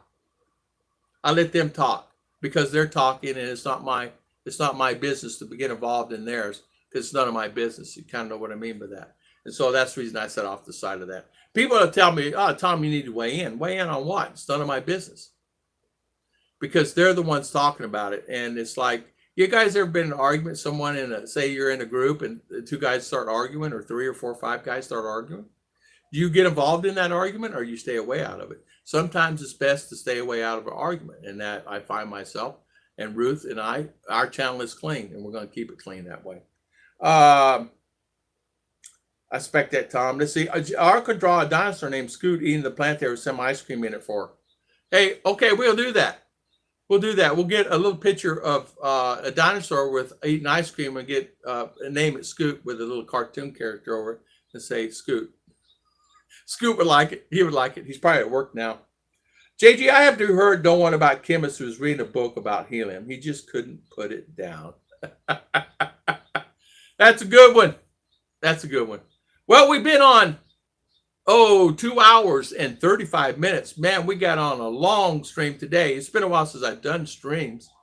And, man, I didn't realize it's been on 2 hours and 35 minutes. Wow. I was wondering why I was getting hungry. No, we're gonna stay home today. Tomorrow we may travel and do some errands tomorrow. I will not do a video because here's something. A new rule, new law here in the Philippines. If a person, a vlogger, does a video here in the Philippines and they go in an area, no one has a mask on or a face shield on, and no one has that on, and they're in that area, they can be subject for dismissal. That can be subject for dismissal, and I'm talking blacklisted out of the Philippines. So I will not do videos unless everybody is wearing a face shield, unless everybody is doing that. And we got to notice, I don't know if all the others got one to notice on YouTube, but we got to notice, being the vloggers here, that we cannot do that. So I will not go online and do videos. That's the reason the guys doing walkabouts and stuff, eggshells, they could be blacklisted, but and they are watching it. By the way, I went ask questions at the BI, right? Just to ask questions, updates. That's the reason I know the information about that stuff. And they're familiar with my channel and all the other channels. They watch it. They're on here today. They watch all my videos and they're on here today. So welcome the Bureau, and thank you for coming on my channel, and thank you for always watching the channel. But they watch our channel all the time, and they watch all the other vloggers also. And the reason why is I'm sending a warning out to everybody. If you're going to videotape someone and you're going and they're not wearing masks, not only can they track that, they can track where you're at, and they can track who you are because they're already watching your video. So just a word for the wise there. Because it's social distance contact, because it's required. Not only that, it goes back to people that matter, if you know what I mean. You don't want that. I don't want that. So I stay away from it. And no matter, but if anybody wants to do it, they're more welcome to do it, man. You're more than welcome to videotape all that stuff if you want to. Please do it. But I want to thank everybody for spending their valuable time with me today. Oh, here we go. Let's see. Sum it up for me. Mama taught me if I can't say something good about someone, don't say it at all. Exactly. Yeah, capacitor stores charge for times. High peak energy times needed to dump more power back into the system to be used when extra is not needed. You charge back up for the next high demand. So Mark King, is this something I could use on my solar? Are you guys familiar? Is this something I can use, or am I barking up the wrong tree? Is this something I can use on my solar? Oops, now put your tongue on the capacitive volumetric amps. Exactly. Yeah. Capacitor. Yeah, I need one in flux capacitors. Hello, Chi Taurus. How you doing?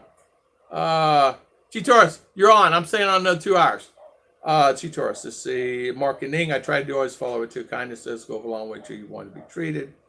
My apologies, folks. Lost my connection. Davo Don. How you doing, Davo Don? Welcome, welcome. When they change fast. Welcome, Pencil Thin. How you doing, my good friend? Good to see you. So how does the capacitor attach to the battery system? Is it counted as a battery? And if it is, how do you attach it to the battery management? Or is it its own separate entity?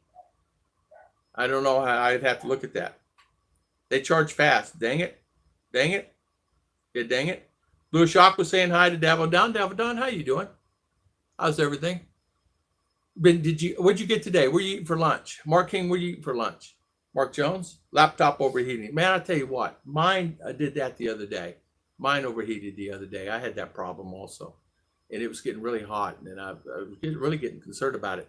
Then it said it had to dump the memory. I don't know what that means. Dump the memory. What is that? So Don put it in the freezer. That's what I say. Stick it in the freezer. Exactly. Stick that thing in the freezer. Actually, just take it outside. Leave it in the snow. You could put, so anyway, I need to answer that question, Mark King. Mark King, you didn't ask me. Do you know anything? I had to move the battery. You might need a new battery pack, Davodon. You might need a new battery pack, like the setup may be set up differently. Don't put it in the freezer. We'll check with someone that knows more than I do, capacitor with solar. Yeah, it may not work. It may be something, I would have to talk to Scoot or somebody like that. I may just message my solar guy. Scoot's working. I can't reach him. I can tell you how we used to do it for the car stereo, but I don't know how to see why not. I don't see why you couldn't either. I don't see why you couldn't intertwine it somehow into your setup. I know when I wrap together with the funds. Scrape. Oh, scrape together, yeah. Mark King, I don't see why you couldn't either. I don't see because you can buy capacitors really, really inexpensive. And they do hold a lot of power. I mean, you start a car with one. So, just send your address. Yeah, send your address, Devadon. PayPal. Hey, Devadon, I'll send you one. Give me your link. Put your link in here, Davo. We had a friend of mine that has a laptop that he wanted to sell, right? So, and I said, well, does it work? He goes, no. I said, well, what are you selling it for? He says, I'm selling it for a boat anchor because it ain't worth anything. And I'm so angry about it. It comes on and it shuts off. It comes on and it shuts off. I said, so it's like the battery or power supply. He goes, well, I don't know what it is, but I said, well, take it down to the shop. Get them to look at it. JG, you're very naughty. JG, yeah, JG is naughty. What do you say up here? Yeah, put it in the freezer. Yeah, put it in the freezer. Yeah. Lady Farmer says, yeah. Oh, we're all doing very good. I've been on for 2 hours and 42 minutes. Man, that's a long stream for me. And Ruth has only been here just a little while. My poor wife. I made something to do with your system that you need to place them. Maybe you need to know how big capacitor and how to find out how it would cost as much to do. Yeah. I saw where you can buy capacitors at Lazada. And they got everything else there. I saw capacitors there. And it was in the solar setup. I was looking actually for the panels. I was looking for some 300-400 watt panels and to add on to the system and the cost factor there before I make a decision whether I want to buy an inverter or what. I want to be able to supply power for her oven if she needs it, because power outages. I could put her on here, but it takes everything else away if there's a power outage. So I will look at that. But I want to thank everybody for coming out on today and spending their valuable time with us today. And I want to thank everybody for spending their time. We will try to be back on Wednesday. We couldn't get on yesterday. Yeah, Christian is a very good guy with a good heart. Very good guy with a good heart. He has a giving heart. He's a good guy. No matter when you see Christian, he always says hi, and he's always really really, really good. Yeah, the big systems with the 12 inches long. Yeah, take care, JG. Reaching for the stars. Take care, Tom's. Reaching for the stars. Christian, are you a good guy? He is a good heart. Always stay that way. Yeah, Mark. Once I use 12 inches, yes.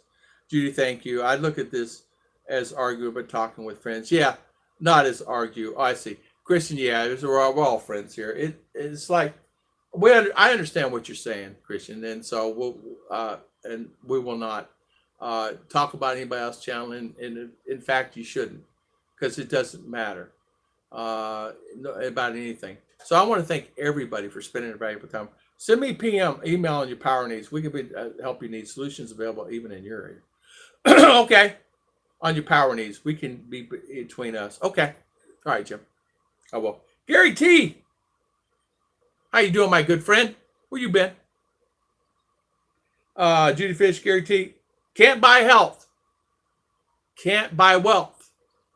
Can buy happiness? No, you cannot. Gary T, how you doing? Ignat. Thank you. I want to thank everybody for coming on today and spending valuable time. I want to thank everybody for always spending valuable time with us today. Gary T, Davo Don, Judy Fisher, Christian Martinson, Jim Trotter, Bluish Aqua, JGBK, Scoot, Mark King, Mark Jones, Davo Don, Lady Farmer, Judy Fisher, Davo Don. Thank you so much for coming on today and spending your valuable time. Our Code Drones, thank you so much for the super chat. G Taurus, Mark and Ning, thank you. Again, Christian Martinson, thank you so much for the super chat. Ruth and I will help with that and do that. Mark and Ning says, the mama taught me, if I can't say something good, don't say it at all. That's true. It's true, Mark. You're exactly right. Lady Farmer, you're exactly right. Let's see, Mark King, G Taurus. Let's see what else. Pinoy Pride, good morning. Thank you for coming on today. Jack Eastman, thank you for coming on. Mark, won't let me go back any further than that? How come? You won't let me go back this far? But I want to thank everybody. If I missed you, I'm terribly sorry. My phone won't stop. Let me go back this far. Thank you. God bless everybody. Thank you. We'll see you again on Wednesday morning, 8 o'clock. Boo will be here. And thank you for spending your valuable time. Sorry about that. I'm losing my voice.